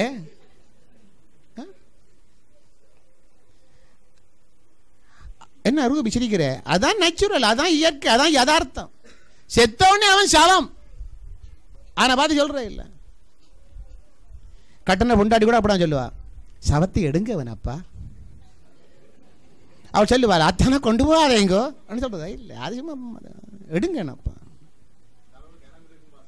என்ன கணம் பேரமா இருக்கும்? அந்த பணம் இருக்கு, செத்தாப்புறம் ஒரு பேரம் இருக்கும் தூக்குறதுக்கு. அப்ப இந்த கணம் மரியாதை, அது அன்புக்குரிய மரியாதை இருக்கு இல்லையா? நான் சொல்லல. அந்த பேரே சொல்லு மாறிடு முன்னாடி ஆட்டோமேட்டிக்காக சேஞ்ச். நான் நேச்சுரல் யதார்த்தத்தை பேசுறேன். இதுல விதிவிலக்குகளும் இருக்குது. அதுக்காண்டி விதிவிலக்க வச்சு சண்டைக்கு வந்துடாதீங்க. சில விதிவிலக்குகளும் நான் சொன்ன விதிவிலக்கம் இருக்குது. ஆனா 90% அதான் இயற்கை, அதான் உலகம். அப்படியே உலகம் இருக்குது. ரைட்? ஏன் இயேசுன்ற வாழ்க்கையோட இல்லையோ? இயேசு மரிச்சோடனே சிகிச்சைலாம் போட்டாங்க கொஞ்சம் பேர். அவன் கொஞ்சம் பேர் சொன்னாங்க எம்மா ஊருக்கு போக மாட்டாங்க, நாங்கள் போகிறோம் பழைய அப்படி எங்கள் சொந்த வீட்டுக்கு போகிறோம். நாம் இங்கேருந்து என்னதை பண்ணுறது? நான் மெரிசலை விட்டு அவங்களே எம்மா ஊருக்கு போனாங்க. கொஞ்சம் பேர் சொன்னாங்க நாங்கள் மீன் பிடிக்க போக மாட்டாங்க, விட்டு போட்டாங்க எல்லாரும். So that is natural. திரும்ப இயேசு திரும்ப வந்து அவங்கள இறுதி வரைக்கும் எதனால வச்சு தெரியுமா? பரிசுத்த ஆவியானவர். ஹல்லேலூயா. இன்றைக்கு நீ நானும் கிறிஸ்துக்குள்ள நிலைத்து நிற்கிறோம். அது தேவனுடைய ஆவியானவருடைய மிகப்பெரிய வல்லமை, வேறு ஒன்றுமே கிடையாது. பின்னோக்கி போயிடுவோம். ஓகே, பாருங்க, இந்த faith is a law. பாருங்க, இந்த பிரமாணம் எவ்விதமாக இருக்கிறது என்பதை பாருங்க. அது வார்த்தை வடிவில் தான் இருக்கிறது. விசுவாசம் எங்க இருக்கிறது? வார்த்தை வடிவில் தான் இருக்கிறது. தேவன் ஆதியில் எல்லாத்தையும் எப்படி படைத்தார்? ஆதி ஒன்றில், ஆதியாகமம் 1 வசனத்தில் எல்லாத்தையும் எப்படி படைத்தார்? வார்த்தையினால உண்டாக்கினார். வார்த்தையை பேசி உண்டாய கடவுது உண்டாய கடவுது உண்டாய கடவுன்னு சொல்லி தேவன் வார்த்தையினால எல்லாத்தையுமே உண்டாக்கினார். ஸோ இன்றைக்கு கூட உங்களோட வாழ்க்கையில் எல்லாவற்றையும் என்ன செய்ய முடியும்? தேவனுடைய வார்த்தையினால உண்டாக்கலாம். ஆதியாகமம் 1:1 பார்க்கிறோம். வாசிங்க, யோவான் சுவிசேஷம் 1 வசனம் பாருங்க. ஆதியிலே வார்த்தை இருந்தது, அந்த வார்த்தை தேவனிடத்தில் இருந்த, அந்த வார்த்தையே தேவனாயிருந்தது. அப்ப வார்த்தை தான் தேவன். அப்ப தேவனால் கூடாதது ஒன்றுமில்லை என்றால் வார்த்தையினால் கூடாதது ஒன்றுமில்லை. அப்ப தேவன் எங்களுக்குள்ள இருக்கிறார் என்ற அர்த்தம் என்ன? தேவனுடைய வார்த்தை எனக்குள்ள இருக்கிறது. இன்னைக்கு என்ன சொல்றாங்க? தேவன் எங்க இருக்கிறார்? உடனே சொல்லுவாங்க, தற்ற சரி நான் வேணாம் இல்லை, இதுக்குள்ள எவ்வளவு வார்த்தை இருக்குது? விசுவாசம் இருக்கா, சந்தேகம் இருக்கா? வார்த்தை இருந்தால் சந்தேகத்துக்கு இடமே வராது. அவர் சொல்லியிருக்கிறார், ஐ ஹேவ் எ கான்ஃபிடன்ஸ். எனக்கு ஒரு திட நம்பிக்கை இருக்குது. அவர் சொல்லியிருக்கிறார், நான் உன்னை கைவிடுவதும் இல்லை, உன்னை விட்டு விலகுவதும் இல்லை என்ற ஒரு வாக்கு பண்ணியிருக்கிறார். ஆபத்து நாள் காலத்தில் நான் உன்னுடனே கூட இருந்து நான் உன்னை விடுவிப்பேன் என்று சொன்னார். வாதை உன் கூடாரத்தை அணுகாது, பொல்லாப்பு உனக்கு நேரிடாதுன்னு சொல்லிக்கிறார். ஆகையினால அடியில் எண்ணெய் ஊர்னா என்ன, ஒயில் ஊர்னா என்ன, மண்ணெண்ணெய் ஊர்னா என்ன, விஷம் ஊர்னா என்ன, அது நான் குடிக்கிற கிணத்துல வரவே வராது. அந்த வாதை என் வீட்டுக்குள்ள வரவே வராது. அதைத்தான் பேசணும், அதான் பேசுவாதீங்க. நான் அதை விட அப்படி இல்லை. அங்கே வந்துருச்சான் பிரதர், காய்ச்சல் எல்லா வீட்டுக்கும் வந்துருச்சான், அவளுக்கெல்லாம் வந்துருச்சான், இனி எங்களுக்கும் வரப்போகுது. வீட்டுக்கார பிள்ளை வந்தோன்னு சொல்றதே, என்னடா தம்பி மூக்க இழுக்கிற, தடிமலா காய்ச்சலா, கெட்டிக்காரன் கொண்டுட்ட எல்லாருக்கும் கொடு சொன்ன மாதிரி அந்த எல்லாருக்கும் கொடுத்தோம். என்னோட வாயில் அப்படிதான் சொன்னேன், எல்லாரும் கொடுக்க போறேன்னு சொல்லி. என்ன சொல்லணும்? தடிமலாமானே. ஓகே, இயேசுவின் நாமத்தில் தடிமல் யாருக்கும் காய்ச்சல் யாருக்கும் பரவுவதில்லை. உன்னை விட்டு வந்து சீக்கிரமா வெளியேறி போவதாங்க சொல்லி பாருங்க, அது வராது. நீங்க ஒன்றும் இல்லை, கட்டிக்காரன் கொண்டுட்டேன், இனி எல்லாருக்கும் வரப்போகுது, எல்லாருக்கும் வரப்போன்னு சொன்ன மாதிரி வீட்டோடு எல்லாரும் பாஸ்டர் நாங்கள் குடும்பமா எல்லாரும் காய்ச்சல்ல தடிமல்ல கவுண்டு போய் கிடந்தோம். Praise the lord. நீ தானே சொன்ன எல்லாருக்கும் வரப்போகுது, எல்லாருக்கும் வந்தது, எல்லாரும் கவுண்டு போய் கிடந்துட்டு எழும்பிவார், எல்லாரும் வேணும். வேதம் என்ன சொல்லுது? வாதையன் கூடாரத்தை அணுகாது, பொல்லாப்பு உனக்கு, அதைத்தான் அறிக்கை பண்ணணும். பாஸ்டர் அவிட கிணத்துல தண்டிக்க எண்ணா வந்துட்டு தான், என்னது அவ நீ அங்க வந்தா வரப்போகுது, அதே அப்படியே வந்ததும் பார். நீ என்ன சொல்லணும்? அங்க வரலாம், அதான் எந்த வீட்டையாவது வர முடியாது. நான் தேவனுடைய பிள்ளை, வாதையும் துன்பமும் துயரமும் என்ன செய்யாதது? அணுகவே அணுக. அதைத்தான் பேசணும். அதை பேசுறதுதான் என்ன வேணும்? இருதயத்தில் விசுவாசம். அப்படியே காசு இல்லை, நான் என்ன சார் கையில் காசு இல்லாட்டி என்ன? வார்த்தை இருக்குதா? வார்த்தை இருந்தா பணத்தை எடுக்கலாம், ஐஸ்வர்யத்தை கொண்டு வரும். வார்த்தை இருந்தா உன்னை கொண்டு வரும். வார்த்தை உன்னை மேன்மையாக்கும், வார்த்தை உன்னை உயர்த்தும், வார்த்தை உன்னை எல்லாத்தையும் செய்யும். நீங்க கடன்காரன் வாழ அவசியமே கிடையாது, யாருக்கும் சாப்பிட வேண்டிய அவசியம் கிடையாது. உன்னோட வார்த்தை இருக்குதா? அந்த வார்த்தை மேல விசுவாசம் இருக்கா? அதான் பேச faith is a law. அப்ப தேவனுடைய வார்த்தையை வச்சு விசுவாசத்தை போட்டா அது கரையம் பெறும். நிலத்தில் ஒரு விதியை ஒரு குழந்தை பிள்ளை நட்டு தண்ணி ஊத்துனா என்ன, ஒரு வயசுவான தாத்தா ஊத்துனா என்ன, படிச்சானா படிக்காதவன் செய்தானே, யாரும் மண்ணில விதியை போட்டு தண்ணி ஊத்துறானா விதை தானாக என்ன செய்யும்? அது முளைக்கும். போட்டவும் இல்லை, பிரச்சனை இல்லை, விதை சரியா முளைக்கும். இன்றைக்கு நான் சொல்றேன், தேவனுடைய வார்த்தை ஒரு விதியை போல இருக்குது. அதான் தேவன் சொன்னார், உங்களுக்கு என்ன விசுவாசம் என்னவா இருக்கட்டும்,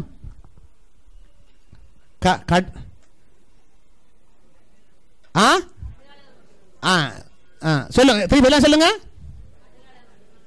வடிவா சொல்லுங்க, எவ்வளவு? அதே உங்களுக்கு தெரியல. இப்ப இது என்னதை விதைக்க போறீங்க? கடுகு அளவு விசுவாசம் இல்ல. பைபிள் எடுத்து பாருங்க, கடுகு விதை அளவு விசுவாசம். கடுகுன்ற விதை, கடுகுக்குள்ள இருக்கிறதா கடுகு விதை. கடுகுங்கிறது முழு கடுகு. நானும் முந்தைய அப்புறம் யோசிச்சது கடுகளை விசுவாசம் இருந்தால் காண வேண்டாம், கடுகு ரொம்ப சின்ன கடுகு தானே கடுகு. இல்லை தேவன் சொன்னால் அதை காட்டிலும் சின்னன். கடுகு விதையளவு விசுவாசம் உனக்கு இருந்தால் நீ இந்த மலையை பார்த்து காட்டத்தை மரத்தை பார்த்து அது தள்ளுண்டு போய் சமத்துல நடப்படா, அது நடப்படும். இருக்கா கடுகு அப்படி நடக்கலைண்டா என்ன அர்த்தம்? கடுகும் கிடையாது, கடுகளவு விதையும் கிடையாது. அந்த சின்ன அற்பமான சின்ன ஒரு விசுவாசம் இருந்தால் போதும் ஐயா, அதை நீ முளைக்க வைக்கலாம். ஒரு கடுகு விதை என்ன செய்யுமாம்? அது வளர்ந்து பெரிய மரமாகி அதுல வந்து காட்டு பறவைகள் எல்லாம் அதுல கூடு கட்டி தங்கி இருக்கும். அந்த பெரிய மரமாக வருவது சின்ன ஒரு விதை. உங்களுக்கு சின்ன விசுவாசம் இருக்கா? உங்களுடைய விசுவாச வாழ்க்கையில அநேகர் வந்து உங்களோட வந்து தங்கி இருப்பார்கள். உங்களுடைய ஆசீர்வாதத்தில் அநேகர் பங்கெடுப்பார்கள். உங்களுடைய ஆசீர்வாதத்தில் அநேகர் வந்து மகிழ்ந்து கழிவுறுவார்கள். அதுதான் கிறிஸ்தவ வாழ்க்கை. ஏதோ நான் மட்டும் வாழ்ந்துட்டு போறதில்லை, நான் அநேகருக்கு ஆசீர்வாதமா இருந்தேன். அநேகர் அதுல வந்து என் நிழலில் களி கூர்ந்து போகணும். உங்களுடைய வீடு வந்து அப்படிதான் இருக்கணும். அவங்களோட வீடு வந்து என்னவா இருக்கணும்? ஒரு செழிப்புள்ள சந்தோஷம் உள்ள வீடு. உங்களோட வீட்டை ஜனங்கள் வந்தால் மகிழ்ச்சி அடையணும். அவங்களோட வீட்டை வாரம் இந்த போய்க்கு என்ன செய்யக்கூடாது? மண்டை உடைச்சு கொண்டு போகக்கூடாது. ஐயோ போனப்பா செக் என்னென்னவெல்லாம் சொல்லி ஏற்றி தலைவலி ஏற்றி தலை விரைக்குது. பாருங்க, சில்லோட காய்ச்சி கொண்டு கேட்க உங்க தலை விரைக்கும் சொல்லும். ஐயோ தலையெல்லாம் விரைக்குதப்பா, இந்த அம்மாட கதையை கேட்க இந்த அப்பாட கதையை கேட்க தலைகிலியெல்லாம் விரைக்குது. அப்படி சொல்லக்கூடாது. நான் விரைப்போட வந்தேன், ஐயா அம்மா கதைச்சாங்க, இந்த விரைப்பெல்லாம் நீங்க சமாதானமா கடந்து போறோம். அப்படிதான் நம்மளோட வீடு இருக்கணும், அப்படிதான் உங்களோட வீடு இருக்கணும். உங்களோட வீடு வந்து தேவ பிரசன்னத்தை நம்பி இருக்கணும். ஆனா நிச்சயமா சொன்ன அந்த நிலைமை கொண்டுறணும். ஆனா இப்ப போனா கூட வீடெல்லாம் என்ன இருக்குது? தேவ பிரசன்னத்தினால சினிமா பாட்டால நம்பி போய் இருக்குது. இப்போ நம்ம லேட்டஸ்ட் அரைக்கரை ஒரு டிவி, அரைக்கரை ஒரு கம்ப்யூட்டர், அரைக்கரை ஒரு லேப்டாப். இப்போ இந்த லேப்டாப் மட்டும் இல்லை, இப்போ இந்த ஐஃபோன் பேடு எல்லாம் வாங்கி புக்கெட் வழியை செய்யுண்டு கண்டறியாத குப்பை கஞ்சல் எல்லாம் புக்கெட்டுக்கு வச்சுக்கணும். அதையே நோண்டி அதையே பார்த்து அதே என்று வெள்ளை காட்டிக்கண்டு லூசு மாதிரி.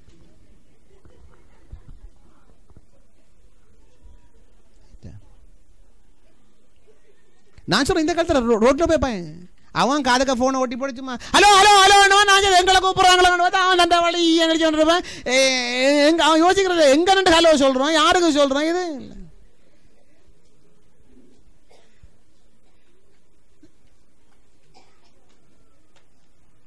இதான் நடக்குது. இந்த மரணம் சந்தியில் ஒருவர் என்ன மறைச்சார். அப்படி மோட்டர் பைக்கில் வரைக்கும் ஹெல்மெட்டோட என்ன மறைச்சார். எப்படியா என்ன மறைக்கிறாரு. நான் நிப்பாடிட்டு எனக்கு பக்கத்தில் வந்து பைக் கொண்டு நிப்பாடிட்டு ஹலோண்டா நான் இல்லைண்ணா அப்படியே சொல்லுங்க. அப்போ அப்படின்ட்டு இப்போ நீங்கள் என்ன சொல்லுங்க, அது நான் கொண்டு வரேன், பிரச்சனை இல்லையா? இல்லை கொண்டு பிள்ளைங்க என்ன கொண்டாரம் கொண்டு போகிறேன், கட்டாயம் நான் தருவேன், நான் கட்டாயம் தருவேன். நான் இவர்கிட்ட நான் என்ன வாங்கி இவர் எனக்கு என்ன கொடுத்தாரு, நான் இப்போ நான் கொண்டாடுறேன், ஒரு 2 மினிட்ஸில் நான் கொண்டு தரணும் உங்களுக்கு.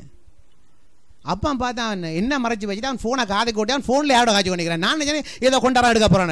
அது போகிறாங்க தம்பி என்ன பிரச்சனை. ஆனால் இந்த உரும்புறாக்கி இங்கால போகிறதா இங்கால போகிறேன் அட கன்றாக்கி அதை கேட்டு நான் அப்போ போயிருப்பேனே. மரம் படைச்சிருந்து உரும்புறாக்கி போகிறதுக்கு என்ன கேட்கறதுக்காக என்ன மறைச்சிட்டு அவர் ஃபோனை காதுக்கு ஓட்டிட்டு இப்போ கொண்டாரன் அதுதான் இப்போ வருது. நான் இப்போ என்ன வருது என்னத்தை கொண்டு வர போகிறேன். இப்போ நான் என்ன உன்னிட்ட கேட்டேன்னா மறைச்சி வச்சு தர போகிறேன் போன யோசிச்சோம். ஹெல்மெட் கேட்டால் மண்டிலேருந்து குட்டு போட்டுருக்கான் டொக்கண்டு. அவன் தான் ஹெல்மெட்டும் போடுறாங்க போல. இப்படி லூசு கதை ஆச்சாரம் அடித்தாலும் பிரச்சனை பரவாயில்ல, ஹெல்மெட்டை போட்டுட்டு கதைப்ப முடியாது. நான் குறை சொல்ல இல்லை, இன்றைக்கு அப்படிதான் தான் வாழ்க்கை போகுது இல்லையா? நம்ம நான் செல்போன் தப்புன்னு சொல்லல, டிவி தப்புன்னு சொல்லல, நீங்க வச்சிருக்க ஐபேடுகளும் தப்புன்னு இல்லை. ஆனால் அதில் நீங்க என்னதை பார்க்குறீங்கிறதெல்லாம் நீங்க தீர்மானிக்கணும். அது கூட விசுவாசத்தை கொண்டு வருமா, அதான் முக்கியம்.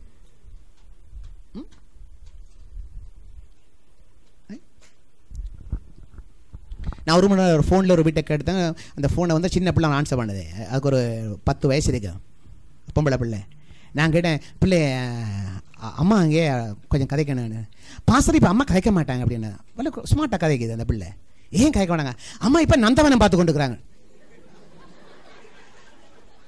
நான் நந்தவனம் எங்கேயம்மா இருக்கேன்ட்டு ஒரு வீட்டுக்கு இருக்காங்க. வீட்டில் டிவியில் அம்மா நந்தவனம் பார்க்குறேன், அம்மா சொல்லிக்கலாம் யாரையும் குழப்பக்கூடாது. இப்போ குழப்பம் அம்மா ஏசுவா பாஸ்டர் நீங்கள் நந்தவனம் முடிய எடுங்க. நாங்கள் நந்தவனம் எப்போ முடியும் கேட்டேன். நான் என்ன தெரியாது, நந்தவனம் முடிஞ்ச அப்புறம் அம்மாட்ட சொல்லி எடுக்க சொல்லி. அதுக்கப்புறம் அம்மா எடுக்கவே இல்லை. தெரியும் எடுத்தா இப்போ இந்த நந்தவனம் காட்டுவானா இது நந்தவனம் அவன் அதுக்கப்புறம் எடுக்கவே இல்லை. யோசிச்சு பாருங்க. இப்போ நான் பெரிய ஆள் இல்லை, நான் சொல்கிறேன். அப்படி யாரோ ஃபோன் எடுக்கிறான், ஏதோ அவசரம் தான் கலைக்கிறேன், நந்தவனம் முடிஞ்சாப்போ நான் கலைப்பேன், நாளை கத்தராகி இயேசுவும் வானத்திலேருந்து வந்து மத்தியாயத்தில் வந்து உங்களை கூப்பிட்டாங்க சொல்லுங்கள், கொஞ்சம் பொறுங்காண்டவரே, நாங்கள் கானானுக்கு பேந்து வர முதல் இந்த நந்தவனத்தை முடிச்சுட்டு பேந்து நாம் அங்கே வரலாம். பாருங்க வாழ்க்கை எங்கே இருக்குது. நான் கடைசியாக இந்த நந்தவனத்தை பார்த்து உங்களோட வாழ்க்கையை பார்த்து மாறுத நந்தவனம், கடைசி உங்களோட வாழ்க்கையை பார்த்து நந்தவனம் பார்த்து பார்த்தே கூட வாழ்க்கை பெரிய காடும் காஞ்சோரியுமா மாறி போய் கிடைக்குது. அதை பார்த்து வாழ்க்கை மாறிச்சுன்ற சந்தோஷம், அதை பார்த்து வாழ்க்கை மாறவே இல்லையே, அது இருந்த விட தரித்திரமா தானே போகுது, இருந்த விட கஷ்டமா தானே போகுது.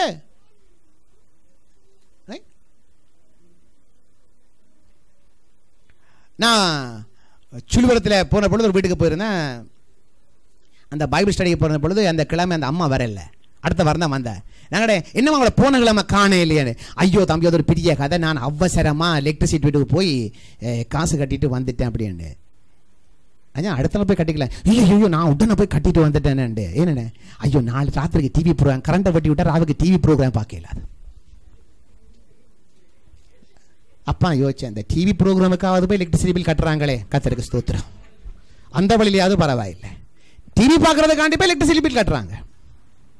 யோசிச்சு பாருங்க வாழ்க்கை எங்கே இருக்குன்னு போகிறாங்க, எங்கே போகிறோம், நாங்கள் எதை நோக்கி போகிறோம். தச்சா அரிசி வாங்க காசு அடி கூட அரிசி வாங்க மாட்டேன், பரவாயில்ல பட்டினி எடுக்கலாம், நான் டிவி பார்க்கணும். லிசன், நான் யாரையும் கோவிக்கல, நான் டிவி பார்க்கறது நான் உங்களை பிடிச்சி நான் தப்பு தண்டான்னு சொல்ல இல்லை. முதலாவது தேவனுடைய ராஜ்யத்தையும் ஆட நீதியையும் தேடுங்கள், அதை செய்யுங்க. அது பிறகு நீங்கள் தேவனுடைய வார்த்தையை கொஞ்சம் ஆழமாக படியுங்க. அதுக்கு பிறகு உங்களுக்கு தெரியும் எது இன்ட்ரெஸ்ட், நீங்கள் எங்கே போனால் இது பார்க்கலாம். நீங்கள் தப்பு நினைக்கூடாது, தவறு நினைக்கூடாது.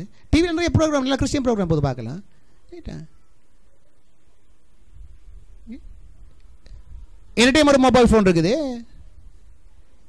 நான் அதில் எல்லாம் டவுன்லோட் பண்ணிக்கிறேன். டவுன்லோட் பண்ணிக்கிறேன், ஒரு ஒரு 10 பைபிள் டவுன்லோட் பண்ணிக்கிறேன், இங்கிலீஷ் பைபிள் 10 பைபிள் டவுன்லோட் பண்ணி வச்சுக்கிறேன். ஃப்ரீ டைமில் நான் தட்டி பார்ப்பேன். நான் இந்த பெரல் பைபிள் இது என்ன சொல்லுது நான் ஆராய்ச்சி பார்க்குறேன்.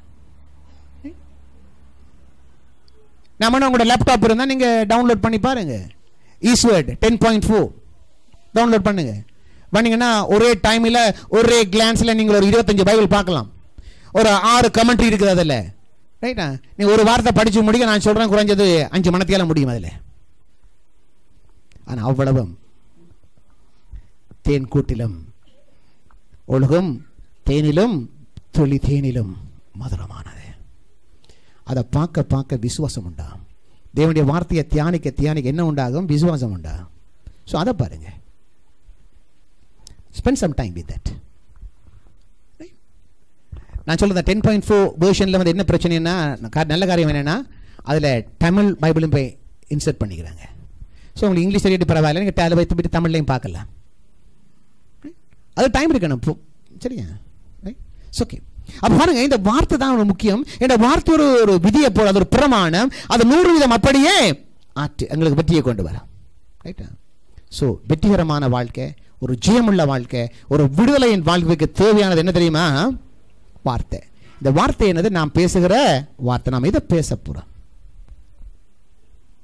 நம்பப்படுகிற உறுதியும் காணப்படாதவைகளின் நிச்சயமும். நான் உங்களை பார்த்து கேட்குறேன், கொஞ்சம் லிசன் பண்ணுங்க, என்ன கொஞ்சம் ஒரு நிமிஷம் ப்ளீஸ், என்ன ஒருக்கா பாருங்க. நான் சபையில் பலமுறை கேட்டிருக்கிறேன், நம்பப்படுகிறவர்களின் உறுதி. நம்பப்படுகிறா உனக்கு ஒரு இலக்கு இருக்க வேணும். You have a goal. ஒரு இலக்கு, ஒரு கோல் வச்சுட்டு அதான் நம்பிக்கை. அங்கதான் போக போறேன். நீ அதை வச்சுட்டு போறதுதான் என்னது? நம்பிக்கை. இன்றைய நான் உங்களை பார்த்துக்கிறேன், கையொத்தாதேங்க. உங்களோட வாழ்க்கையை குறித்த உங்களோட இலக்கு என்ன? அது கூட இல்லை. உங்களுக்கு வாழ்க்கையில இலக்கு இல்லைன்னா, உங்களுக்கு ஒரு கோல் இல்லைன்னா, நான் உங்களுக்கு சிம்பிளா சொல்றேன், உங்களுக்கு ஹோப்பே கிடையாது. எது வேணாலும் நடக்கட்டும் பிரதர். சூழ்நிலை எதுவும் இருக்கலாம். அன்றைக்கு எரிகிற அக்கினி சூளை, இங்கே ஒரு பக்கம் ராஜாவுடைய ஆளுநர்கள், இங்கே 3 வாலிபர்கள் நிற்கிறார்கள். சாத்ராக், மேஷாக், ஆபேத்நேகோட 3 வாலிபர்கள். சிலையை வணங்கி இல்லாட்டி அக்கினி சூளையில் போடுவோம். என்ன சொன்னாங்க? ராஜாவே, இந்த காரியத்தில் உமக்கு மறுமொழி சொல்ல வேண்டிய அவசியம் எங்களுக்கு கிடையாது. நீர் இந்த அக்கினி சூளையில் எங்களை போட்டாலும் கூட எங்களுடைய தேவன் எங்களை காப்பாற்ற வல்லவர். அப்படி அவர் காப்பாற்றாமல் போனாலும் கூட எங்களுக்கு அது பிரச்சனையே கிடையாது. நாங்கள் இந்த சிலையை வணங்குவதில்லை என்ற நம்முடைய இலக்கு என்ன? நம்முடைய தேவன் அக்கினி சூளையிலும் அவர் பெரியவராகவே இருக்கிறார். ஹல்லேலூயா. அந்த நம்பிக்கை என்ன உண்டாகிறது? அவர்கள் தைரியமாக நெருப்பில் போட்டாங்க. அங்கே 3 பேரை போட்டாங்க. அங்கே 4வது ஆளாக யார் வந்தார்? தேவர் தூதனானவர் கர்த்தராகிய இயேசு கிறிஸ்து அவரோடு கூட அக்கினியில உலாவுறார். நெருப்பில் போட சொன்ன அதே ராஜா ஓடியன்னு சொன்னா, இவருடைய தேவன் தான் மெய்யான தேவன். இந்த தேவனை தவிர வேறு யாரும் வேறு தெய்வத்தை என்ன செய்யக்கூடாது? ஆராதிக்க சேவிக்க கூடாது என்று கட்டளையிட்டான். இதான் நம்பிக்கை. நான் இதான் கூட பேசிக்கிறேன்.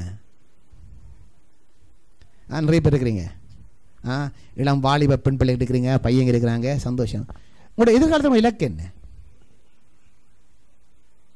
நம்ம எதிர்காலத்தில் என்னவா இருக்க நம்ம யோசிக்கிறீங்க? யோசிங்களா? 2வது ஒரு நாள் நீங்க யோசிக்காத வரைக்கும் ஒரு வெற்றி வாழ்க்கை வாழவே முடியாது. அதான் தேவன் சொன்னாரே, ஒருவன் யுத்தத்துக்கு போகும்போது என்ன செய்யணுமா? எதிரின்ற படை எவ்வளவு, என்ற படை என்ன, கொஞ்சம் கணக்கெடுத்து பார்க்க நான் எப்படி அதை ஓவர் கம் பண்ண போறேன் இருக்கா? ஒரு கட்டடத்தை கட்ட முந்தி என்ன செய்யணும்? இந்த கட்டடம் எவ்வளவு செலவாகும், அதுக்கு எவ்வளவு பணம் இருக்குது, என்ன செய்ய போறான், செய்த பிறகு வேற பிரச்சனை. சும்மா ஜஸ்ட் திங்கிங். எனக்கு வாழ்க்கை பற்றி யோசிங்களா? என்ன மாதிரி இருக்க உங்களோட வாழ்க்கை? உங்களோட பிள்ளைகளை எப்படி யோசிச்சு பாத்தீங்களா? அது என் பிள்ளை இப்படி இருக்கணும், என் பேரன் இப்படி இருக்கணும். சும்மா இல்லை கூட பெரிய ஆளா இருப்ப. பெரிய ஆளா இருக்கிறது 8ஆம் படிக்காத கூட மந்திரியா பெரிய ஆள் தான் இருக்கிறாங்க. அவனுக்கு கையெழுத்தே வைக்க தெரியாது, அவன் பெரிய ஆள் தான். அவனுக்கு ஒரு சாம்பலம் தெரியாது, அவன் பெரிய ஆள் தான். அவசியம் இருப்பார். அவர் தான் சுகாதார அமைச்சர். அவர் ஜீவியத்தில் பயோ படிச்சிருக்கவே மாட்டார். அவருக்கும் சுகாதாரத்துக்கும் என்னண்டு அவர் அமைச்சர். ஹாஸ்பிட்டல் அவர் பெரியவர். அப்படிப்பட்ட லூசு பயிலங்களுக்கு கற்றுக்க சொல்லல. ரைட்? அது இல்லை பெரிய ஆள். உன்னுடைய வாழ்க்கையில் தெரியான நான் எப்படி இருப்பேன், எப்படி இருக்கணும், என் வாழ்க்கை எப்படி அமையணும், என் குடும்பம் எப்படி இருக்கணும், என் பிள்ளைகள் எப்படி இருக்கணும், அது யோசிக்கணும். தீர்மானிச்சுக்கிறீங்களா? அதான் நம்பிக்கை, அதான் நம்பப்படுற உறுதி, அதான் நம்பிக்கை. அந்த நம்பிக்கைக்கு நேரா நான் என்ன செய்யறேன்? போய் கொண்டிருக்கிறேன். நான் சொல்றேன், இந்த சபையை குறித்த நம்பிக்கை என்னன்னா, இந்த சபை நிரம்பி வழியும்படியாக ஜனங்கள் தேவனுடைய வார்த்தையில உறுதியாக ஒரு நாள் மாறுவார்கள். அந்தந்த வித அதன் காலத்தில் கனிய தரும். சோ நான் விதைச்சிட்டே இருக்கிறேன். கண்டிப்பா அதுல என்ன தெரியும்? அந்நிய கண்கள் இல்லை, என் கண்கள் அதை காணும். நீங்க நினைக்காதீங்க, நீங்க நம்பிக்கை இல்லாம இருக்கலாம். நான் நம்பிக்கை உங்களுக்கு வச்சுட்டு இருக்கிறேன். நான் இப்ப நான் ஏதோ ஞாயிற்றுக்கிழமை ப்ரீச் பண்ணணும் ப்ரீச் பண்ண இல்லை, ஏதோ ஞாயிற்றுக்கிழமை ஒரு 6 நடத்திட்டு போகணும்னு இல்லை, அல்ல ஏதோ 6 நடத்தி கொஞ்சம் காணிக்கை வாங்கிட்டு போறோம். இல்ல இல்ல, இன்னொன்னு உங்களோட வாழ்க்கை உயரமும் உன்னதமான இடத்துல கர்த்தர் உங்களை உயர்த்தி வைத்து உங்கள் சத்துருக்களுக்கு முன்பாக அவர் உங்களுக்கு ஒரு பந்தி அமர்த்தி அந்த பந்தியை நீங்கள் இருந்து உங்களை ஆசீர்வதிக்கிறதை உங்களை சூழ உள்ள ஜனங்கள் காணும்படியாக கர்த்தர் உங்களை அழைத்திருக்கிறார்.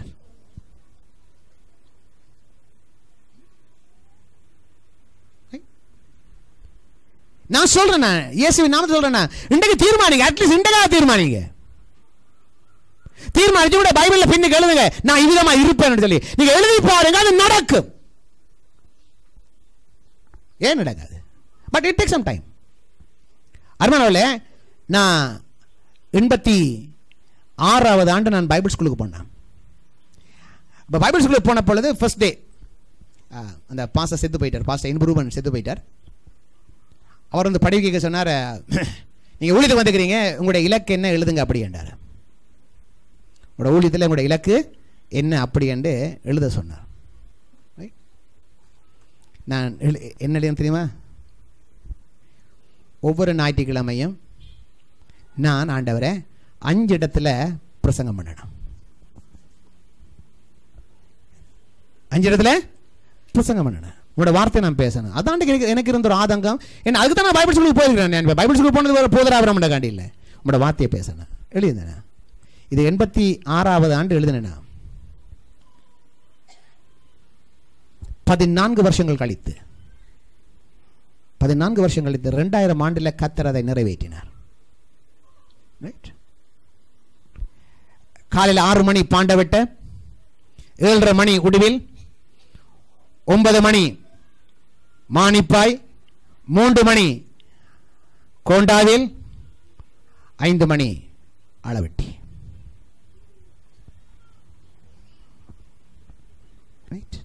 ஒரு சண்டே 5 சர்வீஸ் கண்டினியூஸாக பேச கத்தர் உதவி செய்தார். காலையில் 3 சர்வீஸ் பேசுவேன்.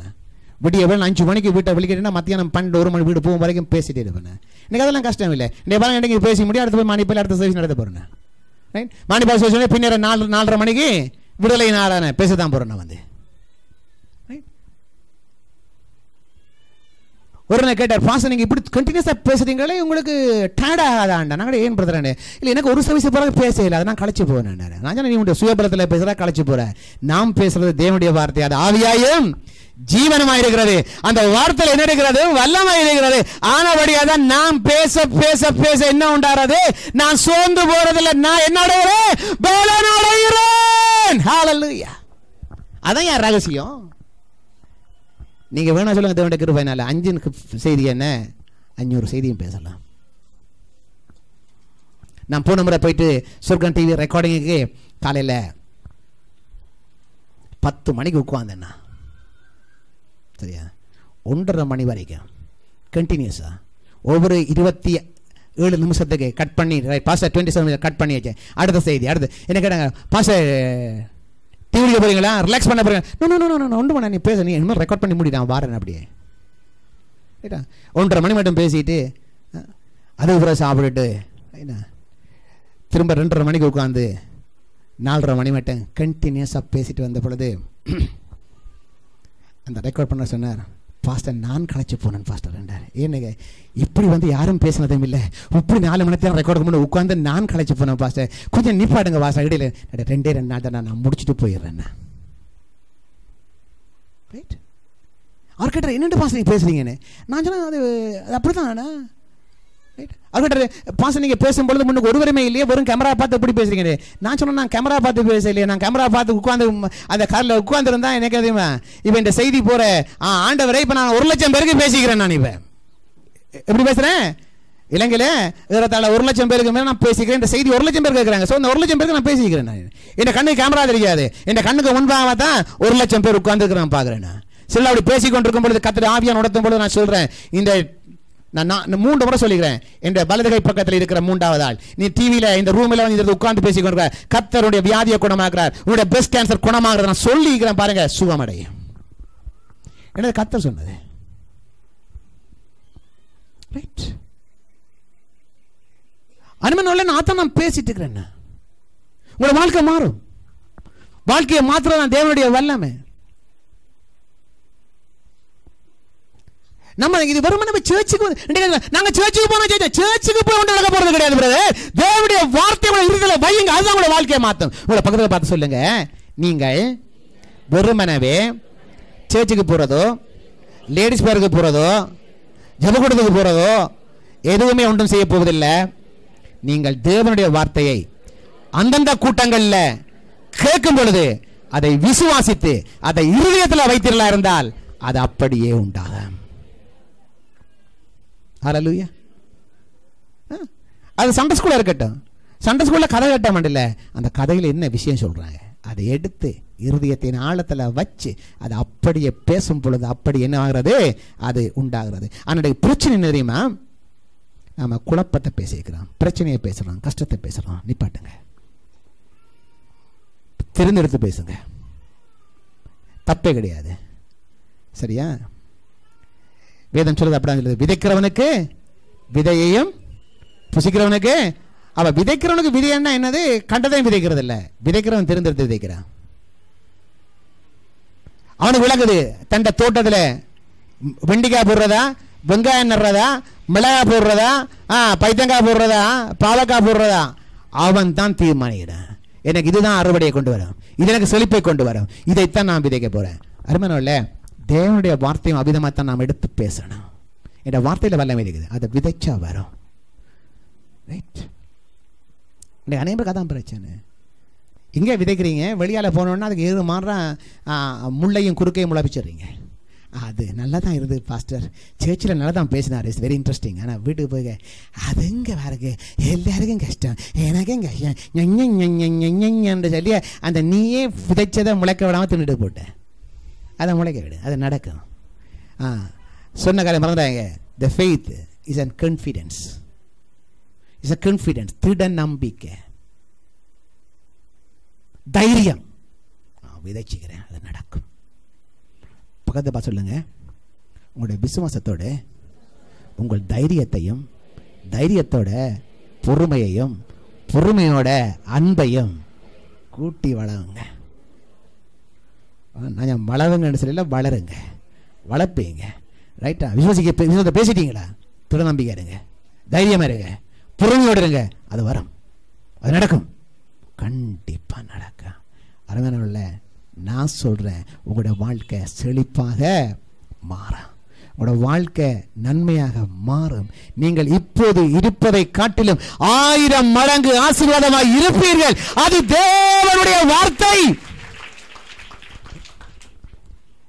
தேவன் உங்களை வாலாக்காமல், கீழாக்காமல், எங்க சொல்லுவீங்க? வாலாக்காமல், தலையாகி, கீழாக்காமல், அங்கே எல்லாம் கவுண்ட் வச்சு விடுறது பாருங்க. இது இல்லை, தலைகளாக தான் கிடையாது, எல்லாம் தலைகளாக தான் கிடையாது. எல்லாம் தலைகளா இல்லை, நீ தலைகளாக தொங்குற. வவ்வாலுக்கு எல்லாம் தலைகளாக தான் தெரியுமா? வவ்வாலுக்கு எல்லாம் ஏன் அது தலைகளாக தொங்குது, அப்போ அதுக்கு எல்லாம் தலைகளாக தான் தெரியும். என்னடா இல்லை, நான் மட்டும் நிமிதி நிற்கிறேன், எல்லாரும் பையன் தலைகளாக போகிறாங்க ரோட்டில். அப்படி இல்லை, நீங்கள் தலைகளாக தொங்காதீங்க. நான் சொல்கிறேன், நீங்கள் தலைகளாக தொங்கி கூட நடக்க போகிறது ஒன்றுமே இல்லை. தேவனுடைய வார்த்தையில் விசுவாசத்தோட பேசுங்க, வாழ்க்கை மாறும். ஏன்னா விசுவாசம்ங்கிறது ஒரு லா, அதை பேசினா நடக்கும். ஸோ உங்களோட இலக்கு என்ன, அதை தீர்மானிங்க. அதான் ஹோப். இலக்கு தான் கூட ஹோப். எது கூட திறந்த நம்பிக்கை, அந்த ஹோப்பில் நம்பிக்கை. உங்களோட எதிர்காலம் எப்படி இருக்கும்? நான் சொல்ல கோய்க்காதீங்க. நீங்க இந்த சேர்ச்சுக்கு இந்த இத்தனை வருஷம் இல்லை, வேற சேர்ச்சுக்கு போனா 50 வருஷம் சேர்ச்சுக்கு வந்தாலும் நீங்கள் உங்களுடைய இலக்கை நிர்ணயிக்கும் வரைக்கும் உங்களுடைய வாழ்க்கையில வெற்றிகரமா போக முடியாது. ப்ளீஸ் கோய்க்காதீங்க. எப்படியா வாழ்ந்துட்டோம் அப்படிதான் நீங்களும் வாழ போறீங்க. அதுக்கப்புறம் உங்களோட பிள்ளைலாம் எப்படியா வாழ்ந்துட்டு போகுது, எப்படியா வாழ்றேன், நாம் இப்படிதான் வாழணும், அதை தீர்மானிங்க. திருமணமா போற தம்பி அன்று இருக்கிறார், நான் அவருக்கு சொல்றேன், புதன்கிழமை கல்யாணம் கேட்டா போறாரு. எல்லாரும் கல்யாணம் கேட்டால் நானும் கட்டி போட்டு எப்படி வாழ போறோம். இல்லை, நீங்க தீர்மானிங்க. இந்த குடும்பம் இவ்விதமாக தான் இருக்கேன், நான் இருப்பேன். நான் திருமணமாகறேன், இந்த குடும்பம் இப்படி இருக்கேன், இந்த பிள்ளைகள் இப்படி இருப்பாங்க, நான் இப்படி தான் வாழுவேன். நீங்க தீர்மானிங்க. நான் இப்படி தான் சாப்பிடுவேன். பாருங்க, சில யோசிக்க, அந்த புறஜாதி மக்களுக்கு சில காரியங்கள் பாருங்க, அவனுக்கு நம்பிக்கை இருக்கு இல்லை, அவன் சில காரியங்கள் they are so confident on that. வெள்ளிக்கிழமை நான் மச்சன் சாப்பிடவே மாட்டேன். அது பெத்த தாய் கேட்டானே, கட்டின புண்டாட்டி கேட்டானே, எவன் கேட்டானே, பெஸ்ட் ஃப்ரெண்ட் கேட்டாங்கன்னா I have a confidence, I won't eat and eat பண்ண மாட்டான். ஆனால் நாங்கள் மாட்டோம். என்ன பிரதர் நீங்கள் எங்களுக்கு தாங்க, நாங்கள் நாக்கி போட்டு போகிறேன், அதை கோய் நான் நாக்கி போடுறேன். ஏன்னா because you don't have any confidence. உனக்கு கத்தர் மேல நம்பிக்கை இல்லை, உனக்கு உண்ட வாழ்க்கையில் நம்பிக்கை இல்லை. நான் யாரு, நான் எதை சாப்பிடணும், இதை சாப்பிடக்கூடாது, இது என்ன நாள், அதை ஒன்றுமே இல்லை. சில கிறிஸ்தவங்களை பெரிதமான கிறிஸ்தவங்கள் கிறிஸ்மஸுக்கு உடுப்பு வாங்கினான், நியூ இயருக்கு உடுப்பு வாங்கினான். நான் நேற்று 2 பேரை கண்டேன், அவையும் சித்திரை தைப்பொங்கலுக்கு அவையும் உடுப்பு வாங்கினேன். எடா கன்றாவி, நீ யாரா, ஏவனடா, எதுக்கடா வாங்குற, என்னதுக்கடா விடுக்குற, அதிகான உலகம் எல்லாம் கொண்டாட்டம் வாங்குறதர் கொண்டாடணும்.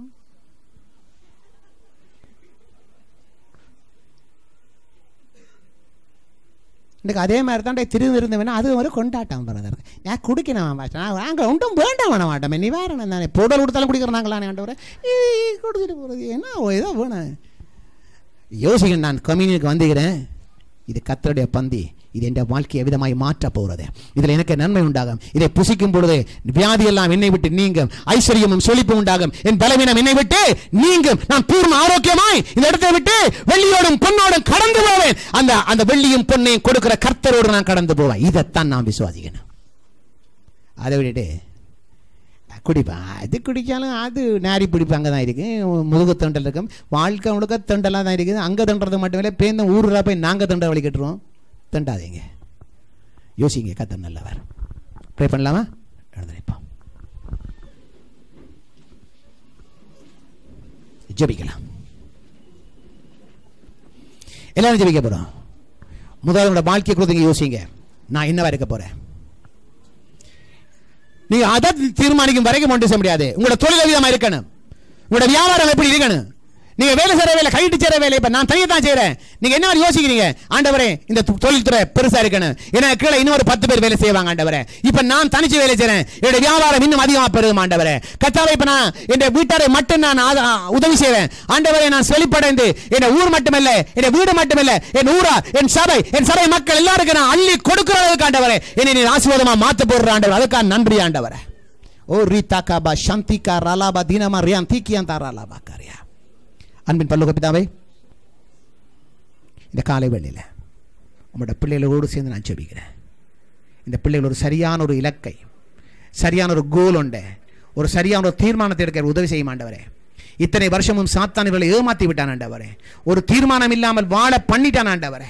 இவர்களுக்கு தங்களுக்கும் ஒரு தீர்மானம் இல்லை, தங்கள் குடும்பத்தை குறித்த ஒரு தீர்மானம் இல்லை, தங்கள் பெற்றோரை குறித்த ஒரு தீர்மானம் இல்லை, தங்களுடைய சொந்த வாழ்வை குறித்த தீர்மானம் இல்லாமல் வாழ்ந்திருக்கிறார்கள் சுவாமி.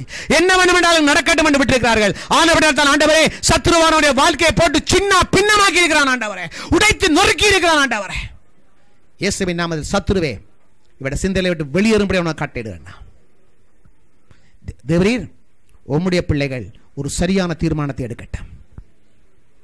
தங்களுடைய சொந்த வாழ்வை குறித்து ஒரு தீர்மானம் எடுக்கட்டும், தங்களுடைய குடும்பத்தை குறித்து ஒரு சரியான தீர்மானம் எடுக்கட்டும் ஆண்டவரே. தங்களுடைய ஆவிக்குரிய வாழ்வை குறித்து ஒரு சரியான தீர்மானம் எடுக்கட்டும் ஆண்டவரே.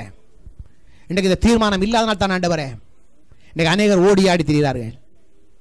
இன்றைக்கு கர்த்தருடைய நாள் என்பதை மறந்து, கர்த்தருடைய காரியங்களை மறந்து, தேவனுடைய காரியங்களை மறந்து தங்களுடைய சொந்த வாழ்வுக்காக ஓடுவார்கள் அநேகர் சுவாமி. இன்றைக்கு அநேகர் தங்களுடைய சொந்த காரியத்துக்காக தேவனுடைய வீட்டை விட்டு தூரமாய் போயிருக்கிறார்கள், இலக்கில்லாமல் வாழ்கிறார்கள்.